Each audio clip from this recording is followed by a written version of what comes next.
Early this morning, it opened its eyes and began to move its trunk. It was dead, but it opened its eyes and tried to move. Well, how long after death then does the body become reactivated? It's only a matter of minutes. Minutes. The bodies must be carried to the street and burned. They must be burned immediately. So long as the situation remains, government spokesmen warn that dead bodies will continue to be transformed into the flesh-eating ghouls. All persons who die during this crisis, from whatever cause, will come back to life to seek human victims unless their bodies are first disposed of by cremation. A biologist in Stockton, California, have released reports stating that the bodies of the recently dead are returning to life, driven by an unknown force that enables the brain to continue to function.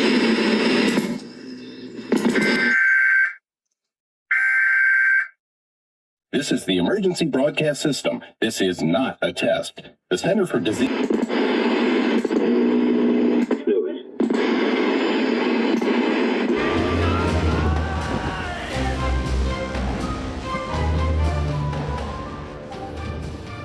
What's up, everybody? I am your host, a meek, quiet young woman who, as it turns out, is really a badass final girl in disguise.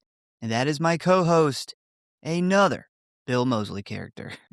And welcome to the Grindhouse Syndicate, where today we talk about a bit of a debated movie. A movie that you either consider a cult classic that never got its chance, or a bland remake that never should have been. Because today we are talking about Tom Savini's Night of the Living Dead from 1990. So, the reason that I picked this movie for this week's episode is because I have not seen this in forever. And you picked up the 4K Steelbook, which caused me to pick up the 4K Steelbook. And the memory of the first time I saw this movie just came like flooding back. And fun fact about me, I actually saw this way before I saw the original. But yeah, I wanted to research it and I wanted to watch it, and here we are. Yeah, I also seen it way before the original, and this is kind of our generation's Night of the Living Dead. I agree. For us, seeing the original Night of the Living Dead was, later on when you get really into horror movies and you hear about that being a classic and you go back and you watch it. This was more of, the Night of the Living Dead that I was familiar with as a kid. And, seeing it as a kid, not even knowing that it was a remake. Yeah, I didn't know it was a remake either. I believe I caught this on late night TV, like a Monster Vision or something. And it was probably around like 96, 97. And what really stood out to me was two things. One, the character Barbara with the very short hair. When you're a kid, you're used to girls having long hair, boys having short hair. So that stuck out to me, which is dumb, but it did. And then the other thing was the reveal of the little girl being a zombie in the basement. Like that twist just blew my mind as like a 10-year-old. Yeah, you were definitely 10 if that blew your mind. Yeah. And man, dude, like and I forgot about all of this until I was watching it for this week, and I was like, "Oh shit, I remember seeing this movie." And I think you were the same way. When we were younger, we didn't watch black and white movies. Didn't matter how good the movie was. I didn't want to watch it in black and white. And I think I kind of favored this one for a while. Now that I'm older, I can appreciate black and white movies, but this movie, kind of had special place in my heart over the original. Yeah, zombies in general and the special effects, it really having color really helps it. That is one thing that stood out to me because I don't even know how old I was the first time I seen this. I can't pinpoint the first time I ever seen this, but I do, and this still stands to this day. Remember thinking how good the zombies look, and I still think that these are some of the best looking zombies. Yeah, they're really good. And one thing that I kind of came to realize this week was my horror education when it comes to zombie films, it really is based on them coming on late night TV in the 90s.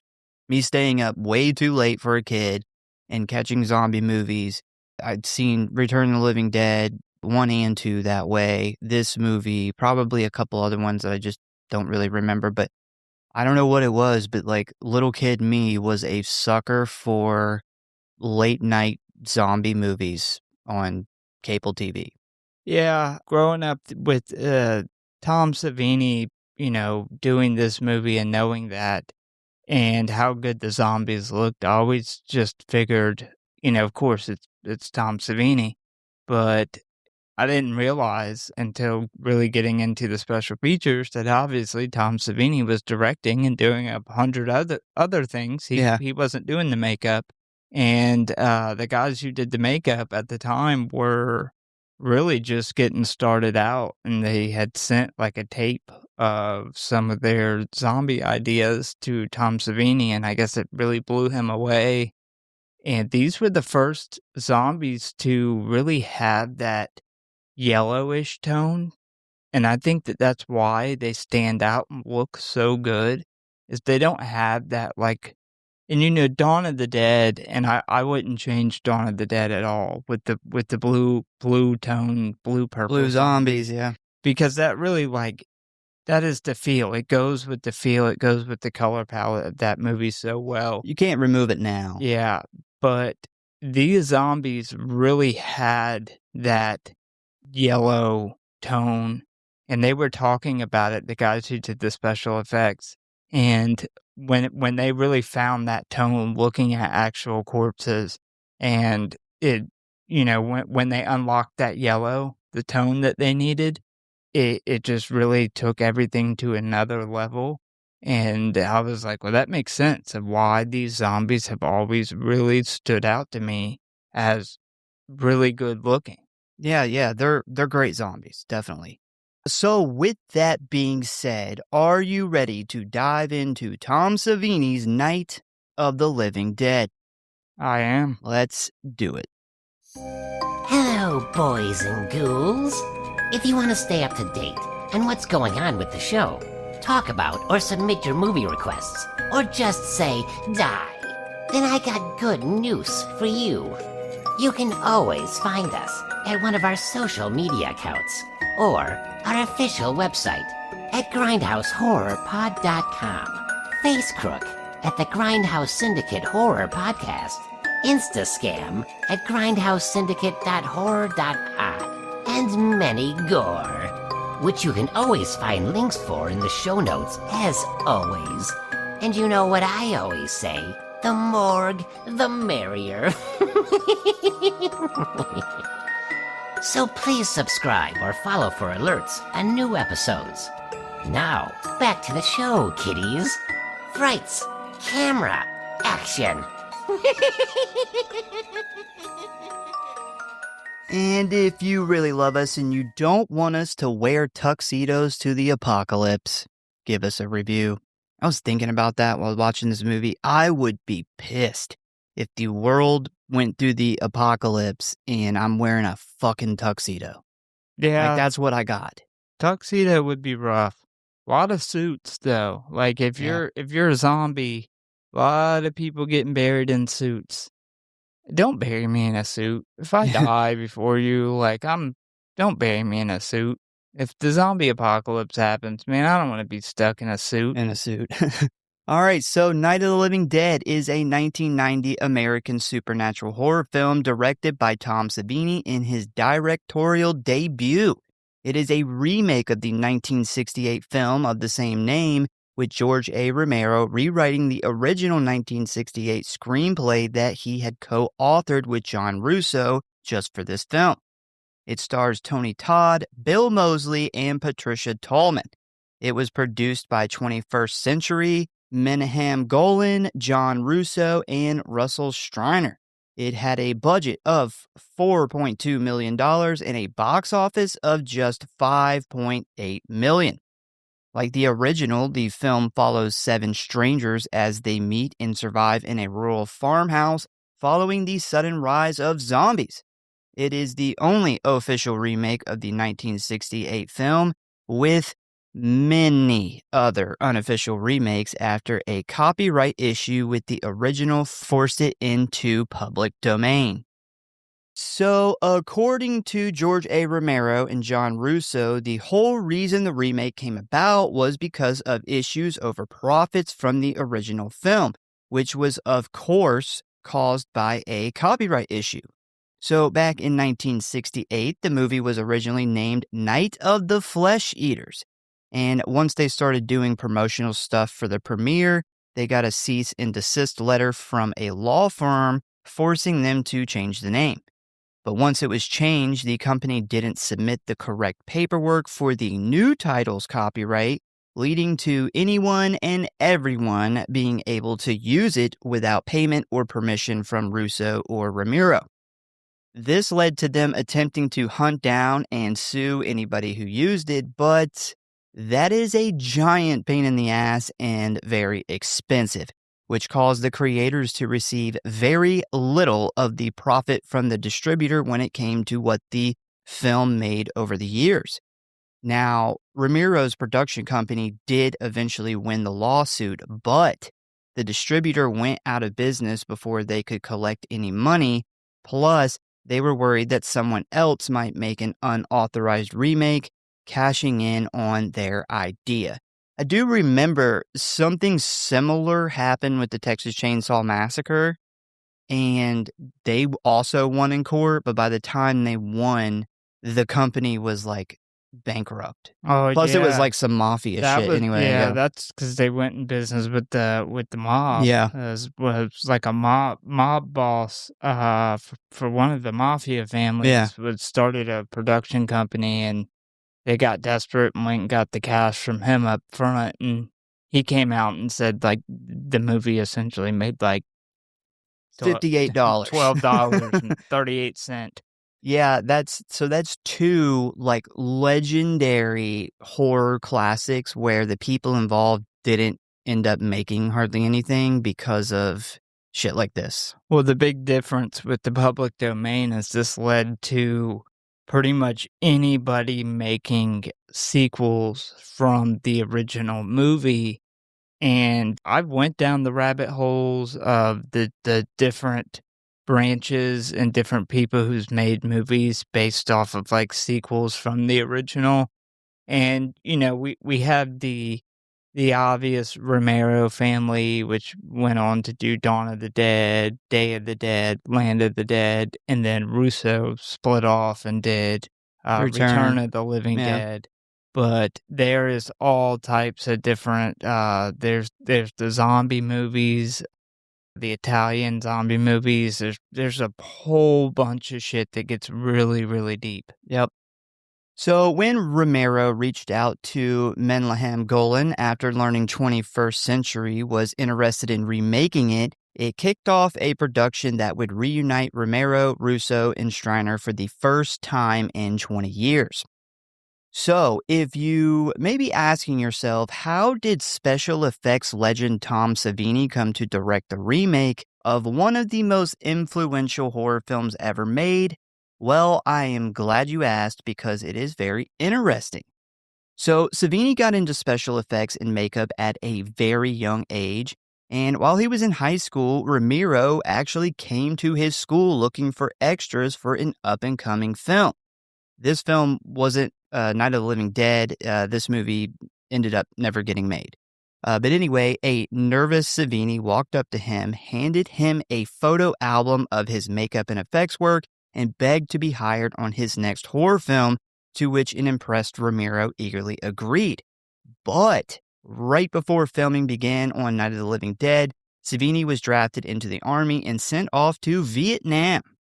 And he always hated the fact that he missed out on his chance to work on the movie.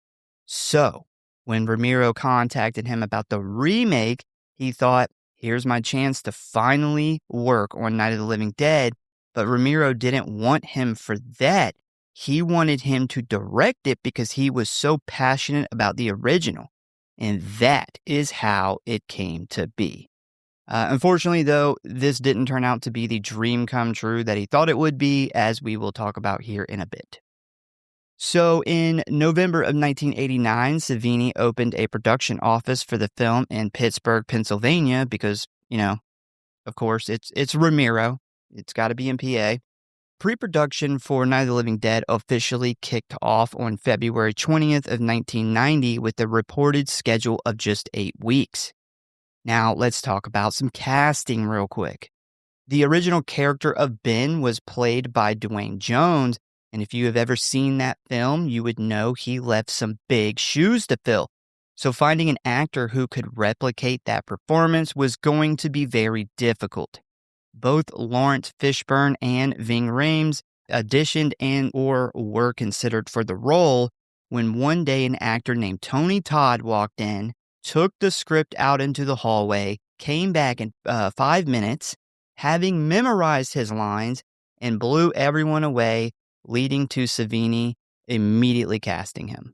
Yeah, Savini said that, he wanted to keep all the characters looking very similar to the original outside of Barbara because her character was going to be so different, and he had already wrote the character around the actress who plays Barbara. Mm.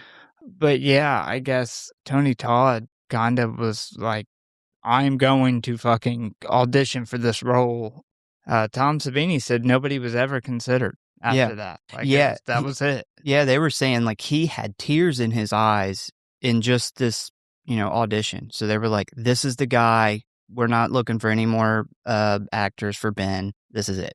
Yeah, I couldn't imagine anybody else playing this. Yeah. Tony Todd is this character to me, being that this was our generation's Night of the Living Dead, and I couldn't imagine anybody else playing this role. So one of the few changes Savini wanted to make with this film was with the character Barbara. This time around, she would be a badass final girl who carries a gun and doesn't hesitate to shoot the undead right between the eyes. And when it came to casting this role, he already had someone in mind, as he dialed up his longtime college friend and stunt woman, Patricia Tallman, and offered her the job. When it comes to the zombies, Savini cast a lot of his friends who understood his vision for the undead, along with random people he would run into around town that he thought would make great-looking zombies, who we're going to point out while we're going over the plot. They also put out an ad in the surrounding areas for zombie extras, which ended up having massive results with the locals. Over 3,000 people showed up to be walking corpses, with many even coming from out of state. Yeah, that's a lot of people. And for a movie like Dawn of the Dead, you need 3,000 people. Yeah. But this movie did not need that many. So you got to think, especially considering Savini did special effects on Dawn of the Dead, a lot of those people probably thought that, if they showed up, they were going to be somewhere in this movie. And a lot of people got turned away, I'm sure. Yeah. So, considering Savini was directing, there was no way he was going to be able to also do the special effects, though he did want to be somewhat involved. So he brought in some talented guys he had worked with in the past, most notably on Romero's Day of the Dead, including John Vulich and Everett Burrell, who both have an amazing filmography. If you ever get a chance, look them up. They've done a lot of cool stuff in horror. So anyway, Savini was a bit disappointed with how lame and commercial zombies had become, and he tasked his special effects team with making zombies scary again. Vulich and Burrell were definitely up to the task, using gelatin appliances for the faces, which was really rare at the time, white contacts to make the eyes look lifeless, and even went to a real morgue and photographed dead bodies for ideas. So these guys had to essentially make these creatures scary because they had just become such a joke in pop culture. I remember Savini was saying like they were like zombies in beer commercials and Michael Jackson music videos, and he really needed them to be scary. Yeah. So these guys have worked in the special effects business before, but weren't really big at the time, and they had just like formed their own like special effects company, and they sent him the tape. And I think the sunken eyes were a big part of one of the things. They said they spent like weeks staying up until like 4 in the morning, literally just putting together ideas and different stuff in this tape to send to Savini, which obviously struck gold.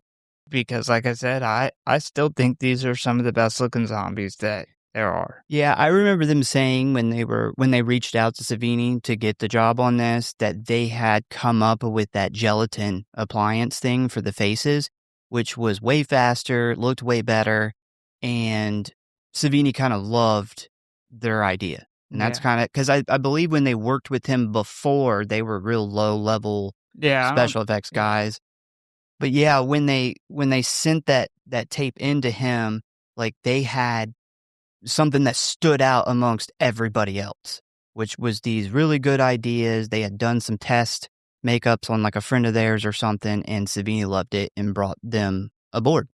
Yeah, the Scream Factory Steelbook on their interview, which I think that this comes from a prior release, but they actually have in the special features some of the snippets of the original video that they had sent to Savini. And yeah, I mean, they fucking killed it. Yep.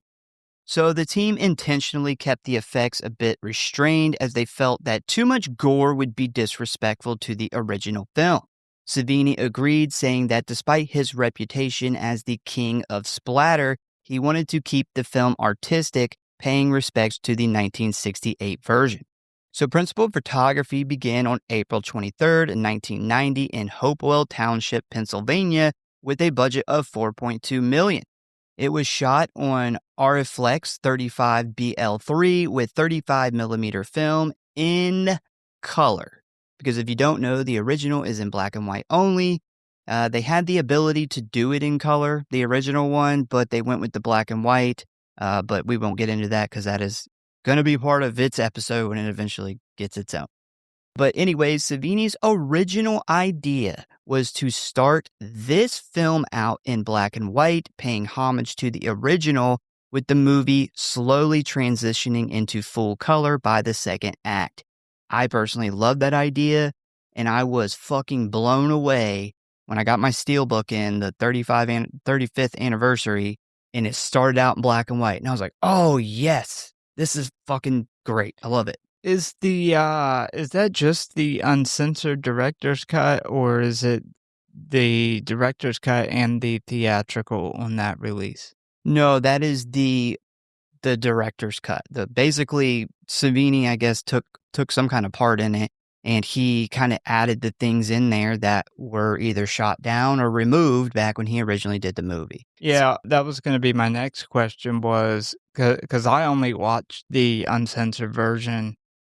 Was there a good bit of difference when it came to the gore and effects than what was in the theatrical? I wouldn't say a big difference, but there's a couple of zombie kills that are awesome that are not in the head explosion. Yeah. That's not in there. That's awesome. There is also, I remember one thing that stood out was a couple of close-up shots of the fat zombie in the beginning. Yeah. Yeah, we don't see how cool he looks. I figured if there was differences, it was some frame cuts, and if it was noticeable difference. I mean, it's probably, somewhere around 6 minutes that was cut out. Oh yeah, so there's probably some noticeable stuff. So unfortunately, Savini didn't enjoy his time as the director, describing it as the worst nightmare of his life. And without Romero on set, he clashed with producers who didn't allow him to explore his vision for the film, only allowing about 40% of his ideas into the final film. Not to mention how the producers handled the MPAA. According to Savini, as soon as they saw that his and Romero's name was attached to this film, they immediately made up their minds that this was going to be given an X rating unless many scenes were cut. And unfortunately for us, all of those scenes were really awesome effects, especially when it came to stuff like exploding heads or zombies getting shot in the head.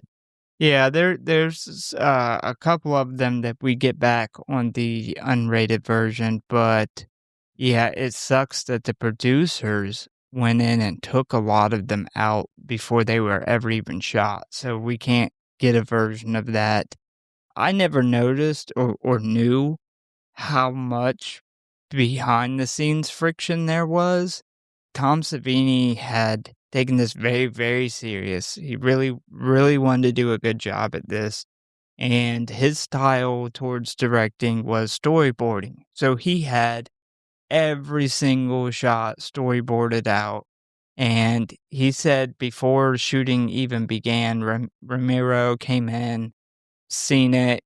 Tom Savini was expecting him to be very impressed by this.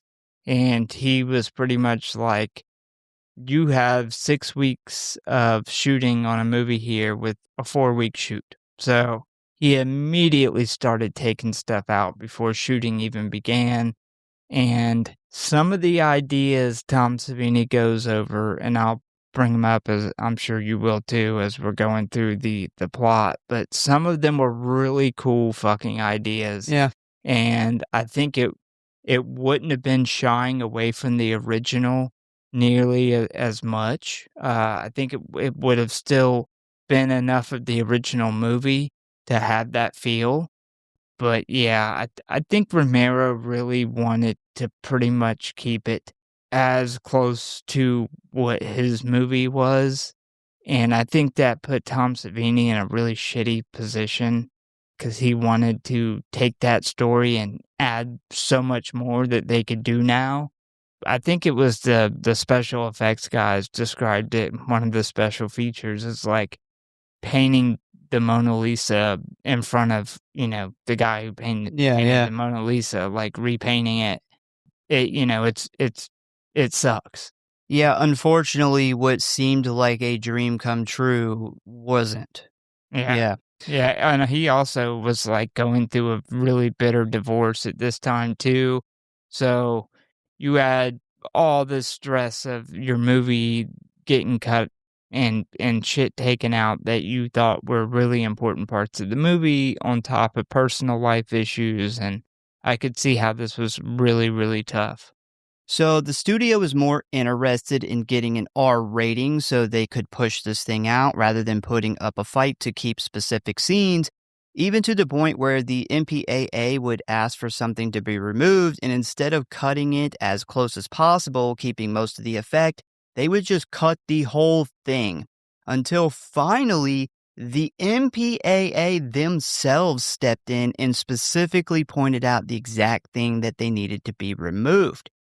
This greatly upset Savini, who wanted to fight for the cuts, and still to this day, he blames the lack of popularity amongst horror fans to the toned-down final version the MPAA and studio put out.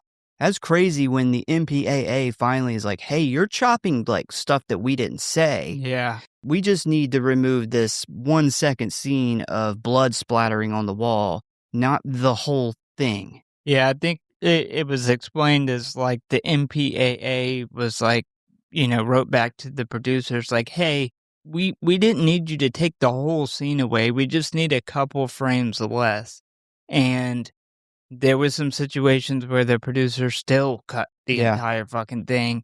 And if I was Tom Savini, I would be highly upset by that. Yeah, definitely. So, Night of the Living Dead premiered in the United States on October 19th, 1990, where it earned $3.6 million at the U.S. box office during its opening weekend, followed by ticket sales plummeting 65% the following week which resulted in it only making $5.8 million on a $4.2 million budget.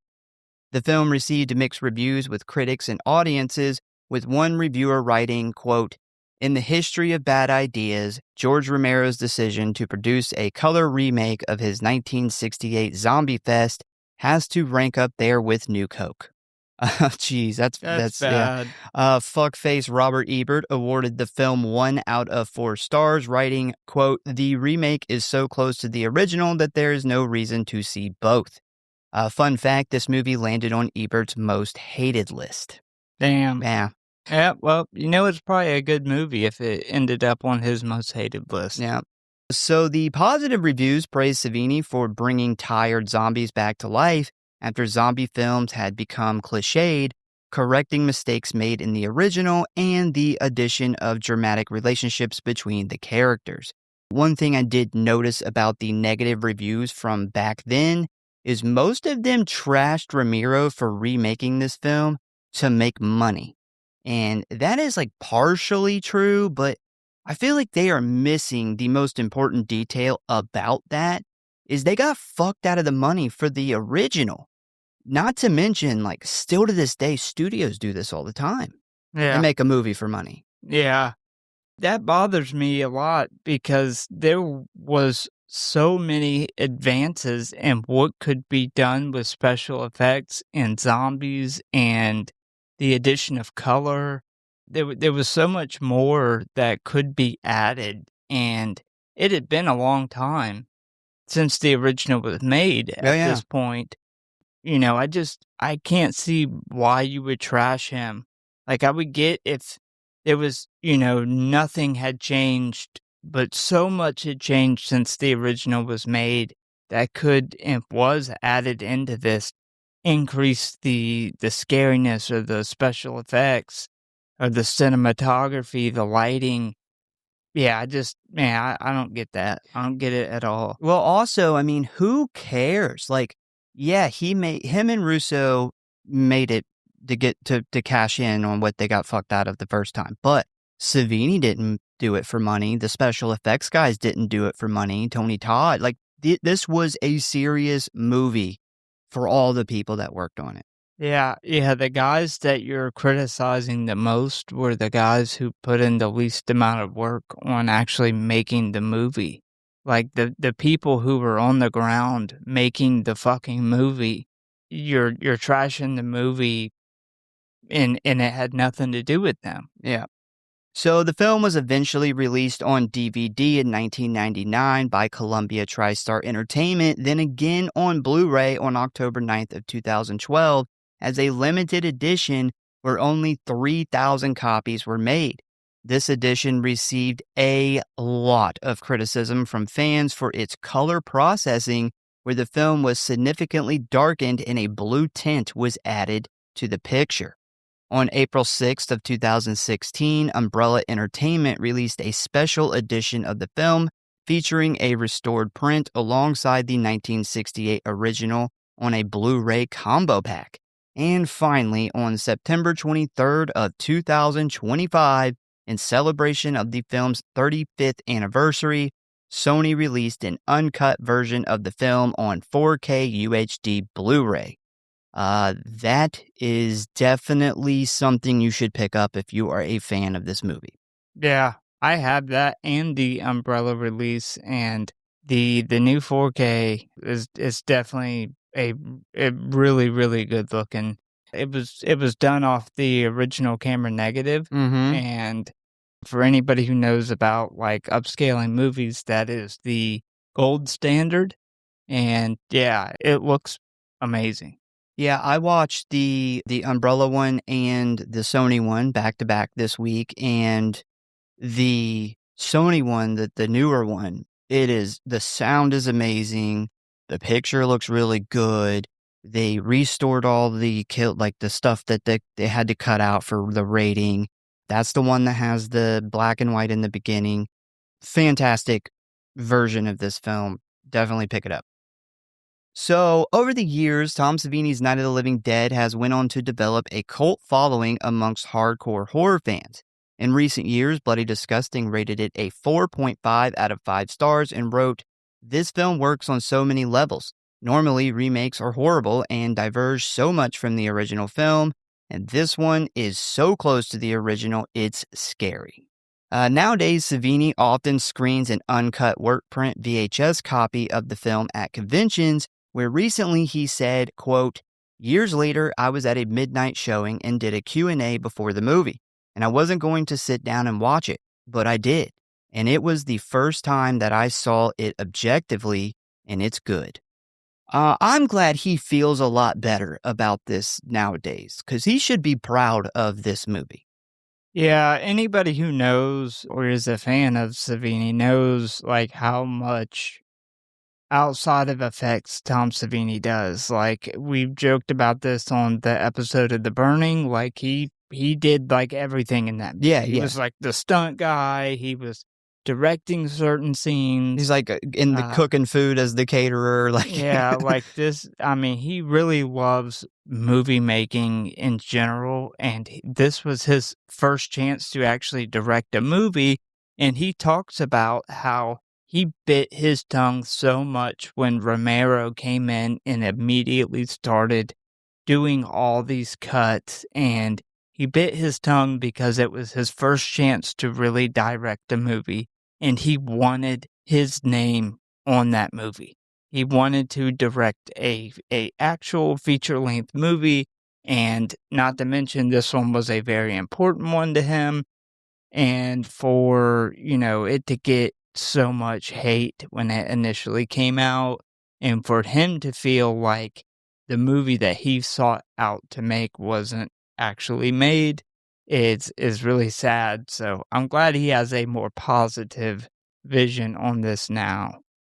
All right, so ratings: Rotten Tom, 57%, IMDb, a 6.8 out of 10, Letterboxd, a 3.4 out of 5, no surprise there, and the Google average audience rating is a 4.6 out of 5. If you would like to watch this movie, you can currently find it for free on Pluto TV and for rent on YouTube, Google Play, Apple TV, and Fandango for $3.99. Or you can just pick up that 4K that we were talking about, which I think is probably about $38. Yeah. Sound right? I don't remember how much I paid. It was like 30 something. Yeah. All right, so you ready to dive into the plot? I am ready. All right. So we start out on a cold, dark night where we see it is a big, bright full moon, where we quickly get the title card, Night of the Living Dead, followed by a perfectly good, creepy laugh. We then see a car making its way down a gravel road in the middle of the afternoon, where we are then introduced to our first main character, who is named Barbara. By the way, I totally forgot Bill Moseley was in this, which is crazy because we just covered The Devil's Rejects. And then I noticed Tom Towles is also in this movie and in The Devil's Rejects. What a crazy coincidence. Yeah. Yeah. Holy shit. Quite a coincidence. I had also forgotten that Bill Moseley was in this. Apparently, Tom Savini sent him the script and was like, you can essentially pick any character. And then when he did, he's like, you can pick any character as long as it's Johnny. So anyway, Barbara is a quiet, pale, soft-spoken young woman in her late 20s who carries herself like someone who has spent her whole life being very anxious and worried. She dresses very conservatively, she follows the rules, and she definitely doesn't color out of the lines. So, sitting next to her in the driver's seat is her older brother Johnny, and Johnny is kind of a dick. He is loud, sarcastic, and loves to get under his sister's skin, which is exactly what he is doing as they drive up to their recently dead mother's grave. So they then pull into this large, wide open cemetery located in the middle of absolute nowhere. And before they even get out of the car, Johnny is complaining. And we find out here, Johnny and Barbara had a complicated relationship with their mom, hinting that she was very controlling and overbearing, which definitely shaped Barbara into the quiet little church mouse that we see today. So they bicker back and forth about this until they finally pull into the cemetery and make their way over to the grave, which is where we get the famous "They're coming to get you, Barbara" line. That is, God, that's probably one of the most famous lines in horror. Mm-hmm. Bill Moseley added they're horny. They've been in the ground for a long time. Yeah, that was good. I honestly thought Bill Moseley, like, I would love to see him in this movie longer, but I thought he did a great job. Yeah, he said that he wanted a longer part. He was like, "Damn, Johnny, that's like a literally 1 page of dialogue." Like, Yeah, but it's also, though, like, he gets to say the line. yeah, That's a big part of it. yeah. So while they are standing there, Johnny continues to fuck with his sister when he suddenly notices a man in the distance slowly stumbling between the tombstones, looking a bit stunned. Now, Barbara doesn't notice that he's that close at first when he suddenly comes up behind her, grabs her back, and tells her that he is sorry over and over again. Barbara freaks out and screams, causing Johnny to quickly get serious as he realizes this isn't some kind of joke. And right as this happens, the man turns to walk away, and they notice that he has a bloody wound on his head. So the interesting thing about this is Savini wanted to give the audience a fake out here and make you believe that this was a zombie, because in the original film, it is a zombie. But he hired his friend specifically for this role because he said he always thought this guy resembled a real life walking corpse. Yeah. I don't know if that's a compliment or not. Yeah. I take it this guy's probably gone. Oh yeah. Yeah. Yeah, I don't know if I played that part, if I would have wanted to hear somebody Yeah. say that about me. Yeah. So Barbara, who has clearly heard this before, tells him to knock it off. But Johnny, being Johnny, is absolutely not done as he keeps going and pointing over at the stumbling man saying, "There's one of them now," doing his best impression of a cheesy horror movie. So Johnny tries to ask the guy if he needs any help when suddenly a real zombie stumbles into him, pushing him aside as he leaps towards Barbara, tackling her to the ground. Now, this guy looks awesome. His skin is pale, his eyes are milky white, and he has a bloody wound pouring from his eye that like runs down his cheek. Very good first impression with the zombies. Yeah, I agree. Really, really fucking good looking zombie, and the fucking dead person color is spot on. Yeah, honestly, this is like one of the scariest zombies in the movie, look-wise. Yeah, I would probably put it at number 2. I know where I put my number 1 at, which we're coming to very soon. But yeah, he looks fantastic. So Johnny immediately jumps in, grabbing the man and trying to wrestle him away from his sister when he gets quickly knocked backwards, forcing Barbara to fight back. Now, she does manage to get away right as Johnny grabs the man from behind, resulting in them wrestling around. Johnny gets bit on the shoulder, where they then lose their footing, fall forward, smashing Johnny's face directly onto the sharp corner of the gravestone. And just like that, he is gone. Killed not by the reanimated dead man, but by the fall itself. And this is where we get the very obvious fake Bill Moseley. The Bill Moseley mannequin. Yeah, I think this looked good back in the day, but upscaled in 4K. The color's off. It's now, yeah. The color's off. It's definitely, and Bill Moseley said they went back and forth between doing a fake tombstone or a fake body for the fall. And now, in hindsight, I think they should have went with the fake tombstone because the whole body scaled up in 4K is definitely very obviously a dummy. Yeah, or just shown that from the other side where we don't see his face. Yeah. It probably would have looked a little better. But so Barbara, who has just watched her brother die right in front of her, completely loses it and takes off running, where she manages to make it to the car. And once inside, she finally spots a normal-looking man walking right in her direction, prompting her to yell for his help. But when the camera changes angles, we, the viewer, see the back of his clothes are cut up, which is how undertakers dress the dead people for their funerals, informing us that despite him not looking like a dead man, he definitely is or was dead like 30 minutes ago.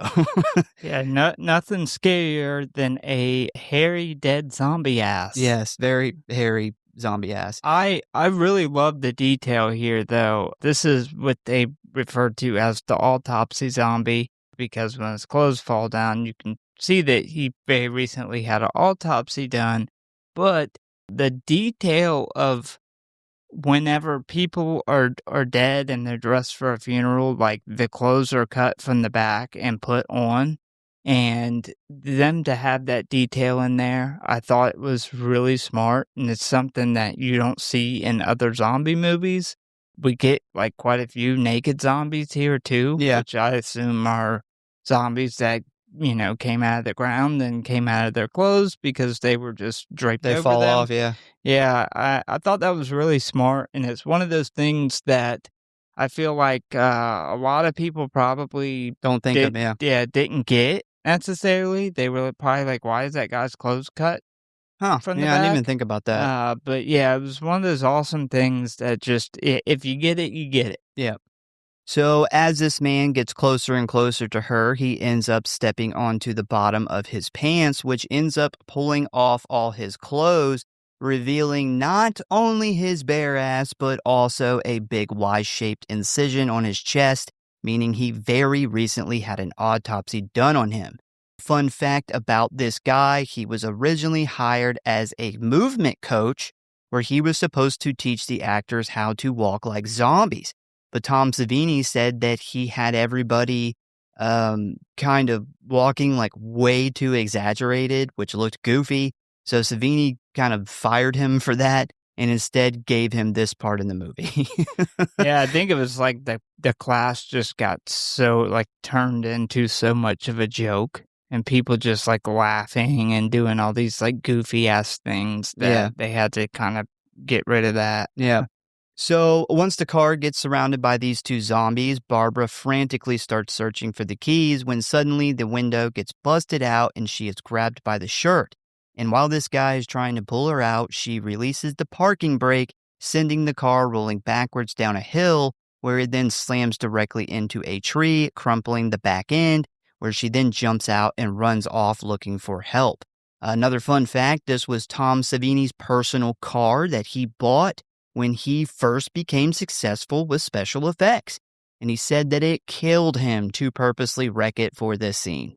You know what it was, man? It was that divorce. He's like, she's gonna get this She's gonna car get it, and the yeah. fucking divorce, Yep. and I'm gonna crash it in this movie before the divorce It's true. goes through. So now she's on foot with no shoes, running down an empty road in the middle of nowhere with two bloodthirsty zombies chasing behind her. She then spots a large farmhouse sitting back off the road in the distance, where she then makes a full sprint for it. Once she reaches the front door, she realizes it's locked, forcing her to look for another way in. She then manages to get inside through the back door, where she takes a second to catch her breath before yelling for help, where all she gets back is silence. She begins to look around, but at first all she sees is creepy animal heads on the walls, old dusty furniture, a staircase leading up to the second floor, and right when she thinks she is all alone, a drop of blood drips from the top of the stairs, landing on her cheek. Totally confused by this, she slowly looks up where she spots a still animated hand crawling through the railing, where it falls and knocks her to the floor. And just when she thinks it can't get any worse, she looks straight up where she sees a large overweight corpse heading right for her as it crashes through the guardrail, quickly falling and almost landing on top of her. That zombie would have killed her Yeah. without biting her if she Yeah. wouldn't have moved. Dude, I thought that the cinematography for this scene, the way it was shot, like looking straight up, and you just like your brain thinks that somebody is going to turn and take those steps, and it being a zombie, he just walks through the banister and falls straight down. And the way it was shot, I think it's a testament to Tom Savini's, the way he did the storyboards. And the way he had already set up every shot in his head and through That's the smart. storyboards. Yeah, it was very, like, almost like comic book-like, the way it changes over, but I loved it. I thought it was awesome, and it is really fucking creepy, and it every time I see it, it, like, tricks my brain that this person is going to stop and take the steps, and it just keeps going. Yeah.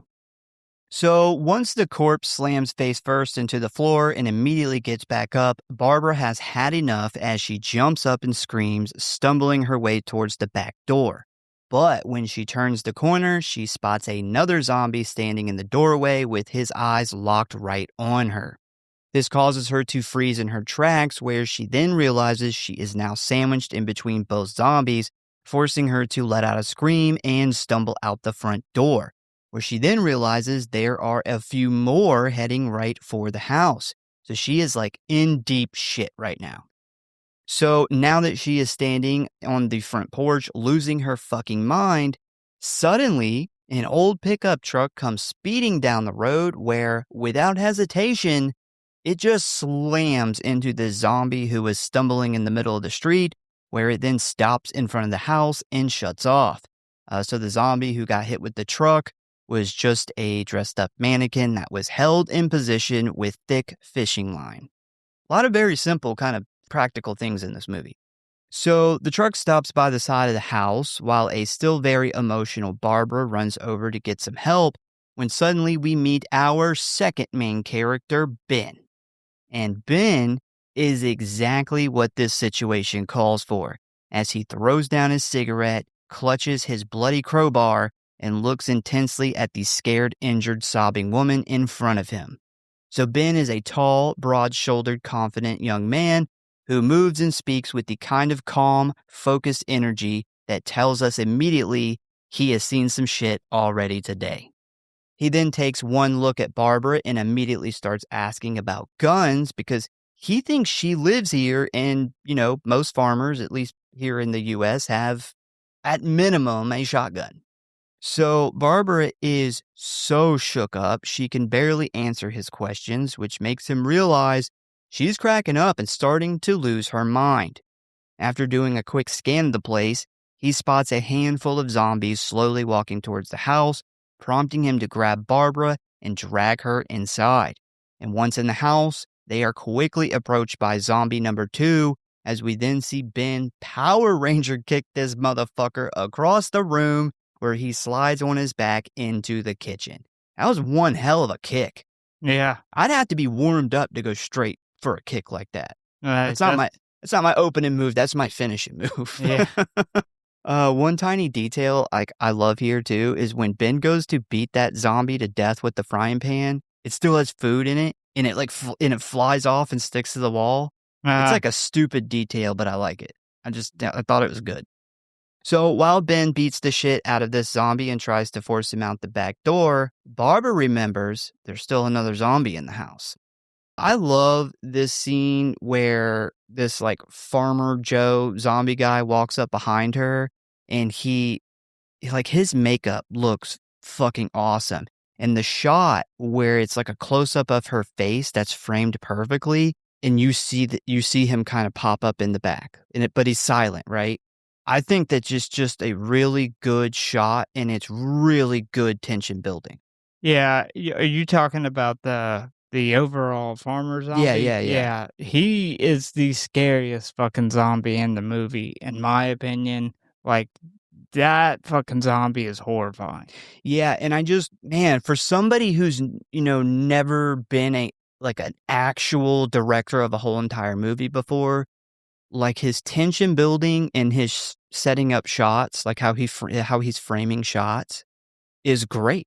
Yeah. This is a really good shot. Like, you could make like a fucking like a poster or something out of this shot. Like, there's a couple of them like that in this movie. It's very like comic book style. It's because of the style that he went with was to storyboard everything out, and he, being very artistic, had drawn literally this entire movie shot for shot out on storyboards, and it led to a lot of really cool shots like this. He also said that his favorite version of horror is tension building. Like, Yeah, he yeah. doesn't he's like, jump scares are cool, but they last, a second, 2 seconds, and then that's it, and you're paying attention to the movie, and you don't think about it again. Whereas tension building is, in his opinion, where the real fear is acknowledged in a movie, I agree. and I agree with that Yep. completely. So, fun fact, this guy is played by another one of Savini's friends. I guess he was kind of a legend in Pittsburgh at this point, and he had just recently gotten into a bad motorcycle accident. So this guy had like all of these broken bones. He had to have like his spleen or whatever stitched back together. He had a ton of injuries, but he still showed up just 6 weeks later to film this movie ready to go. Yeah. That's a trooper. Yeah, he was, I mean, shit, if I was gonna be in a Tom Savini movie that was a remake of one of the biggest horror movies, it would take more than a wreck to stop me. Yeah. So anyway, Barbara spins around just in time to spot the fat man, where she immediately begins to bash his head in with the weapon she found. Meanwhile, in the kitchen, Ben is still trying to fight off the other redneck zombie, where he finally says fuck it and just jams the end of his crowbar right into the zombie's forehead, killing him instantly. I think that crowbar kill is one of the best looking effects in the movie. Yeah, it looks good. So after they kill the zombies inside, Ben attempts to talk to Barbara again, asking her multiple times if she has a car here. But Barbara is still just as in shock as she was a few minutes ago, leading to Ben to realize that this isn't her house and she needs a moment to calm down before she can answer any questions. He then heads outside to take care of a porch zombie, where he ends up spotting the twisted, still animated remains of the one he ran over, very much still alive. He then grips his crowbar, runs over there, stabs the sharp end into the zombie's head, and then looks up towards God, yelling, "God damn you, God damn all of you." Yeah, Good scene.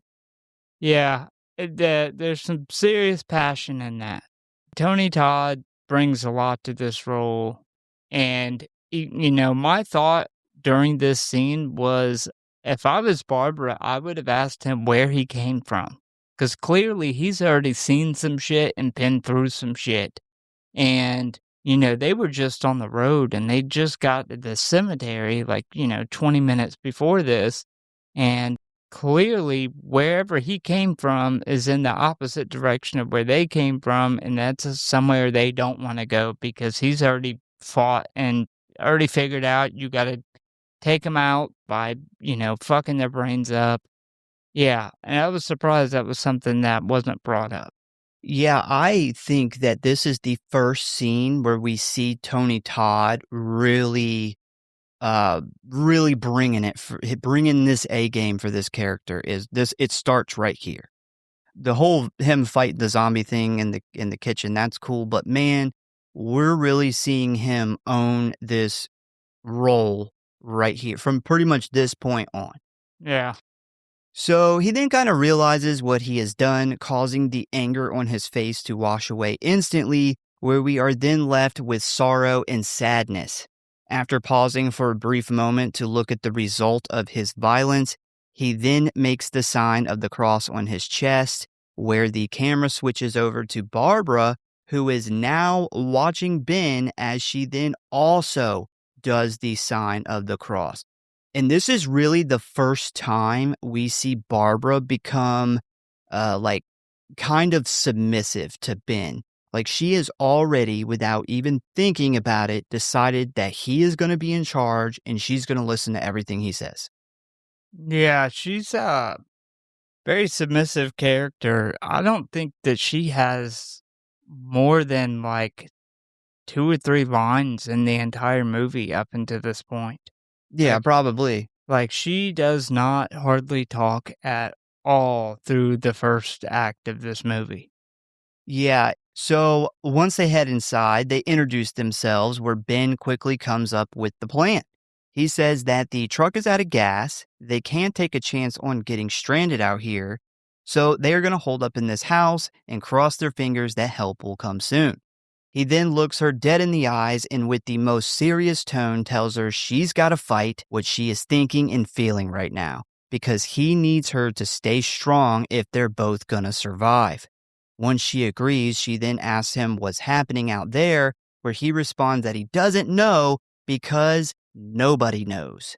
We then jump a few hours ahead where it appears to be the evening as Ben informs a still scared and quiet Barbara that people on the radio were offering up bullshit reasonings for why this is going on, with some saying that it's escaped prisoners on the loose and others saying it's a toxic chemical spill in the area, which Ben doesn't believe either one of these things. So obviously, whatever he's seen before he got to this place, he's already disproven all those other things. Like, I feel like Ben, out of all the characters that are in this house, has seen and dealt with by far the most since this thing started. Yeah, that's why I would have asked him, where exactly he came from. Because, wherever he came from could have been where things started possibly the night before or something. Yeah, this was like one thing about this show we talked about is like we'll watch a movie for these episodes and it's a movie we've seen 20 times, but you always find something new. And this was the first time I really paid attention to his dialogue that's about to come up and actually now know a little bit of what he went through before he got here. Somehow I just never caught that before, or maybe I just don't remember it. But so he then goes on saying that he has seen reanimated corpses get shot multiple times and still get back up, which is of course scientifically unexplainable.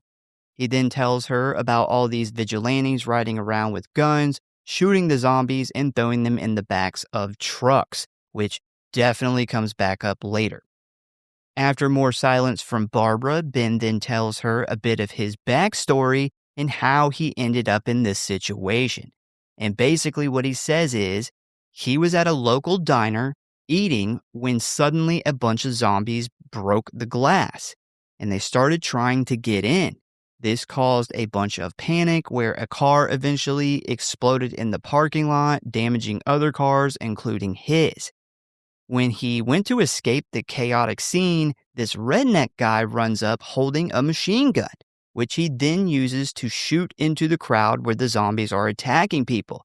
And this is where Ben saw a living dead man take 30 shots and keep coming right for them. That is until one of the bullets hits him in the head, which is what finally kills him.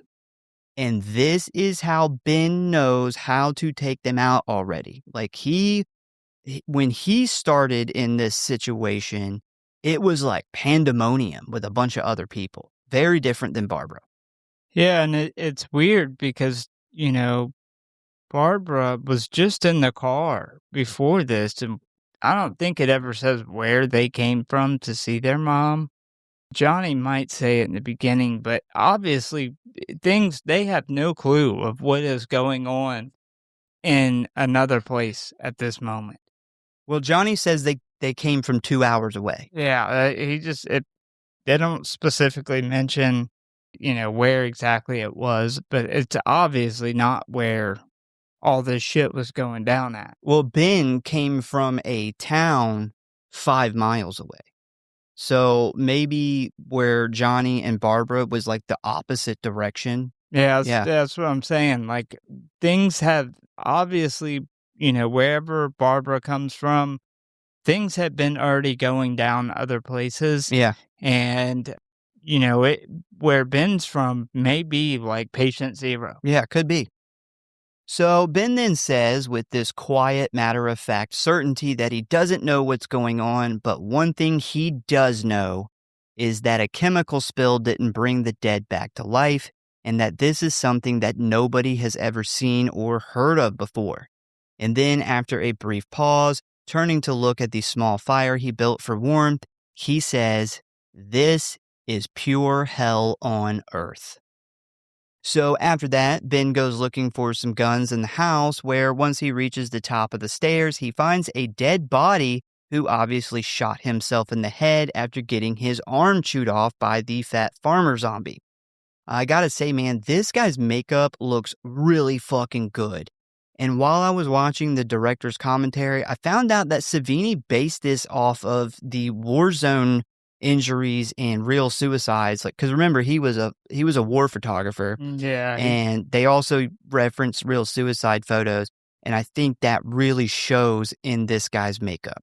yeah, Tom Savini definitely mentions in a ton of different interviews the stuff he said in Vietnam definitely influences a lot of his gore and practical effects.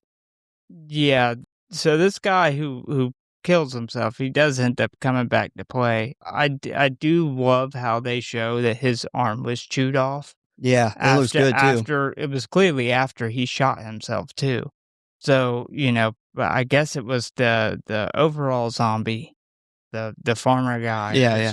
was gnawing on his hand up there. And I do love the shot though before this of her trying to sweep the crawling hand that's Oh, still yeah, trying yeah, to be yeah. moving.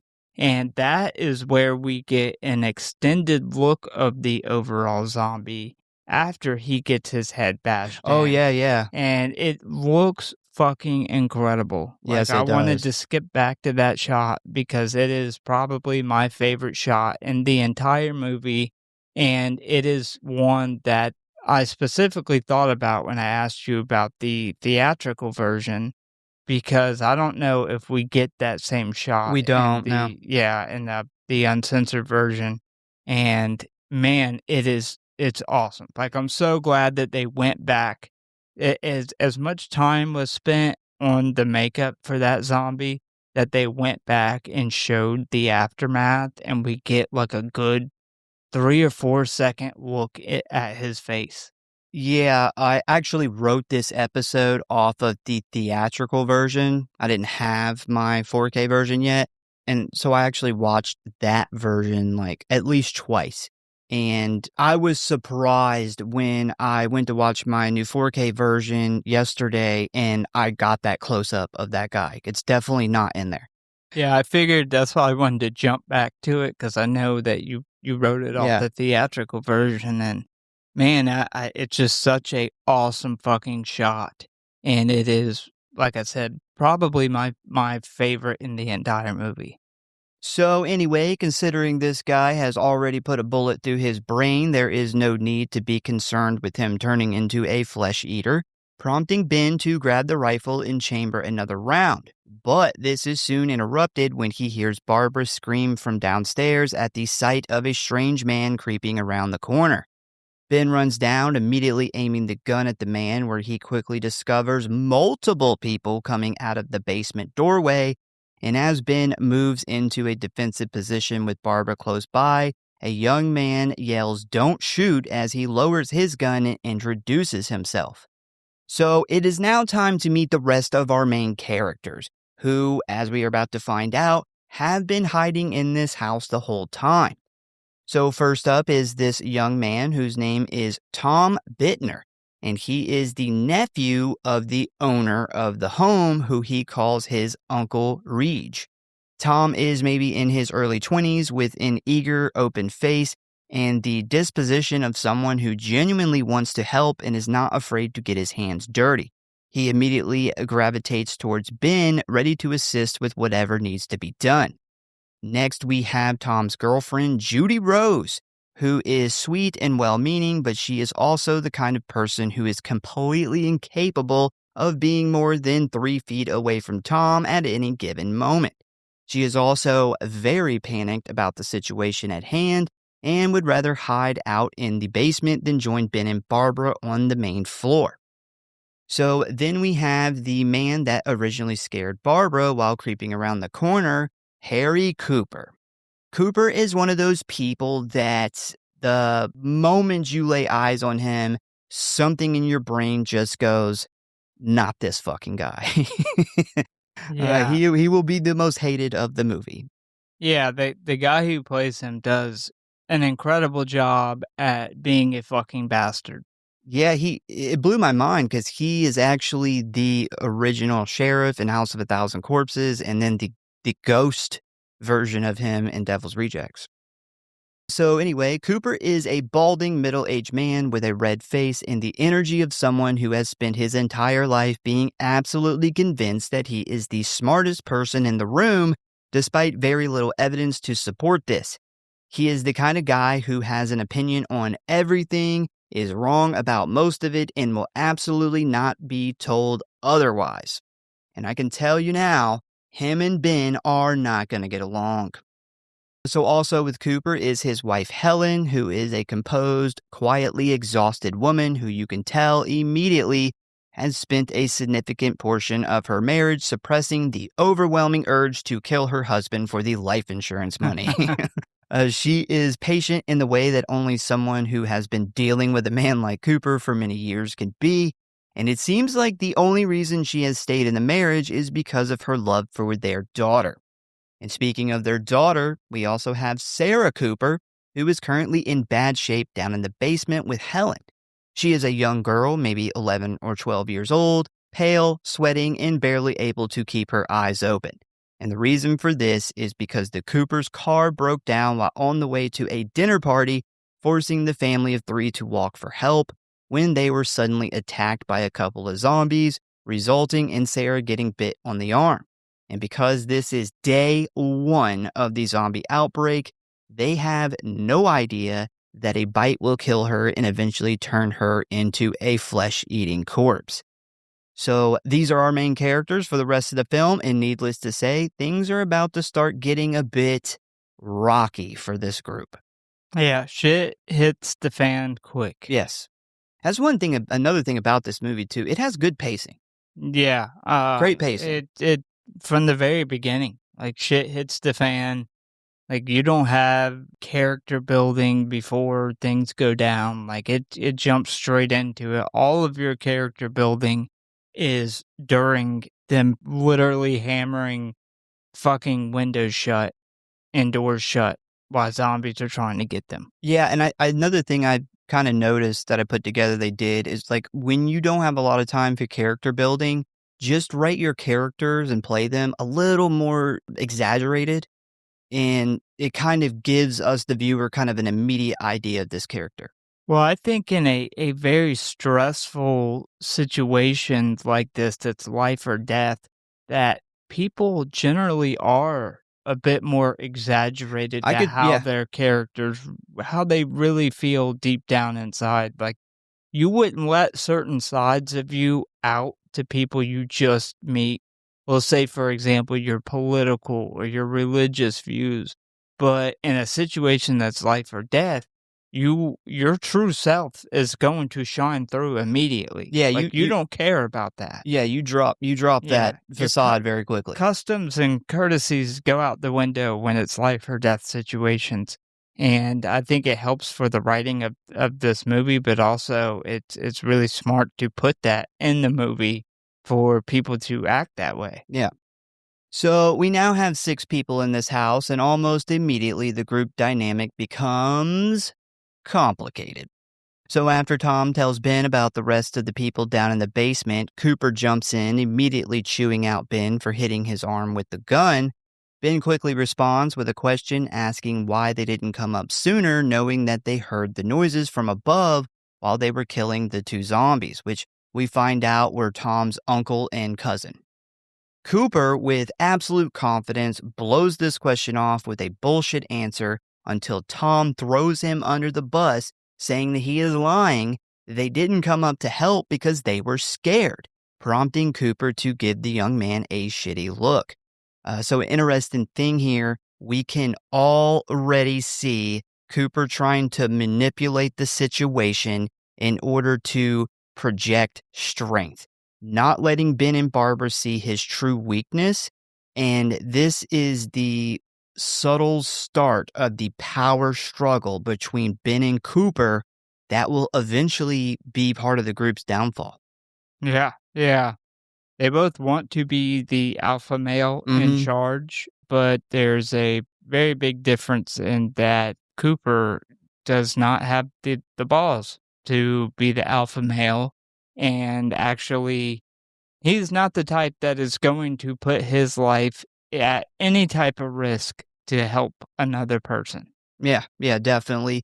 And I think him lying about why they didn't come up when they heard everything, like, that's kind of a stupid thing to lie about. Like, you can admit, considering what's going on, that you were scared, but he feels the need to lie about it because he doesn't want Ben to see that weakness in him. Yeah. Because it immediately makes Ben realize, well, this guy's not a challenge to my leadership. So Ben asks Tom his story and how he got here, and as Tom tries to explain, Cooper gets irritated and yells that he has already heard this story and goes to get a beer out of the fridge, leading to another tiny clash between Cooper and Ben. Ben then asks Cooper, who is wearing a fancy tuxedo, how he ended up here, but Cooper knows what information Ben is fishing for, immediately telling him that they don't have a working car if that is why he is asking, because his is broken down on the interstate and Tom nor Judy own one. Cooper then turns the question around on Ben, with Ben then explaining that the truck he drove here in is running on fumes and they can't risk running out of gas in the middle of nowhere. But Cooper then gets up in his face and basically says he's full of shit because the nearest populated area, Evans City, is only 5 miles away. But Ben then says that he's not willing to take the chance, not to mention Evans City is a war zone, which is where he just came from. So, again, kind of a little bit of that. I mean, you could almost have like, I don't know if I'd say a whole movie, but a whole movie about like what Ben went through before he even got here. Yeah, if there's shit going down there, that's obviously why he did not stop when he left there, knowing that he needed gas. So there's no point in even trying to get back there to get gas. If shit was so bad when you left that you couldn't stop for Yeah. gas, things have only gotten worse. So he finishes this off by saying that if they want any real help, they're going to have to drive a lot further than Evans City, prompting Tom to excitedly jump in, informing the group that his Uncle Reg has a gas pump out back. The only problem is it's locked and he doesn't know where Reg kept the key. So after this, Ben says that they will look for the key later, but right now they have to figure out a plan to keep this place safe. A now very agitated Cooper jumps in, telling them that they all need to get down into the basement before discussing anything further. But Ben shoots this idea down, saying he has no plans to trap himself down there unless he doesn't have a choice. This infuriates Cooper, who slams his beer down and yells, "Who the fuck gave you the right to decide for the rest of us?" Which ignites an argument between him and Ben over who is in charge.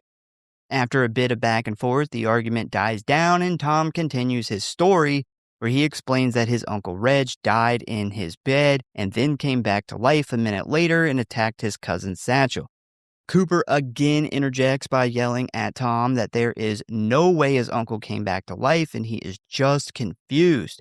But Ben ignores him and tells him to continue while Tom just shakes his head. I got a quick question for you.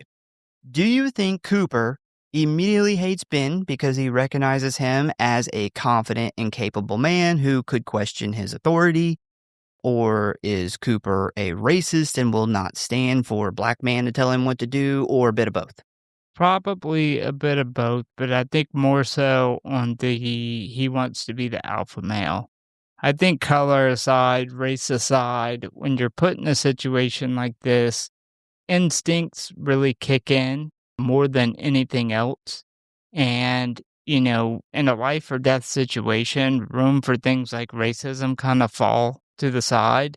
And that's when instinct kicks in. And you're either, an alpha male who is going to take over the situation and be in charge, or you're one who is better at following somebody who's in charge. And I think that's where a lot of his animosity comes from. Now, I do think the comment that he made with the car, kind of saying you don't look like you're from around here and suggesting that he doesn't own a car, was probably some race things, but I definitely think it's more instinct. Yeah, I asked because I always see a lot of people basically paint Cooper as a racist, and that's kind of a lot of his issue with Ben. But after watching the movie, I honestly think the race thing is only about 30% of it. And the majority is just he wants to run the show in everything he does. And the reason I say that is because he also does this to Tom, and he very much does it to his wife. Yeah, I was gonna say his wife. He does this a lot to her throughout the movie. I think it's an instinct thing. I think that, I mean, in something like war, race falls aside. Like race and class and all that shit, when it comes down to a life or death situation, all that shit falls aside and you see the person next to you as a human being. And I think that's more so the situation. I think it could have been any race of person, white, black, Hispanic. He would have seen this as a challenge to his, His I guess, authority, yeah. leadership, if you Yeah. want to call it that. Yeah, I definitely think that if Ben was white, that I think we would have had the same results. At least similar. Yeah, I'm sure that him being black is definitely part of it. 100%, but I just don't think it's the majority of it. I agree. So while Tom is finishing up his story, Barbara looks out the window where she spots more zombies heading right for the farmhouse. And after she informs the others, it reignites the debate between Ben and Cooper over going to the basement or fortifying the home. After they both go back and forth for a bit, Ben finally gets tired of it, where he then gets into Cooper's face and tells him if he wants to be in the basement so bad, then go. But the rest of them are going to board up the windows and doors and fight back. He then makes it crystal clear that he is the boss up here, and if Cooper has a problem with it, he can go be the boss in the basement. This defiance from Ben angers Cooper greatly, but it is made even worse when Tom and Judy side with Ben, immediately grabbing what they can to fortify the house. So Ben and Barbara, Tom and Judy all start to quickly grab hammers, nails, and whatever they can find to board up the place, as Cooper grabs his beer and heads for the basement. But right before he goes down, he looks at Ben with laser focus and tells him once he closes this door, he isn't opening it back up until someone comes to save them. Ben is like, yeah, dude, whatever, which makes Cooper even more mad, causing his eyes to bulge as he tightens his grip on the beer can and screams that they're all idiots and lame brains. He then Fucking yo-yos. he has terrible insults. He then calms himself down a bit, and before slamming the door shut, he finishes off his statement by telling them all they're going to die up here.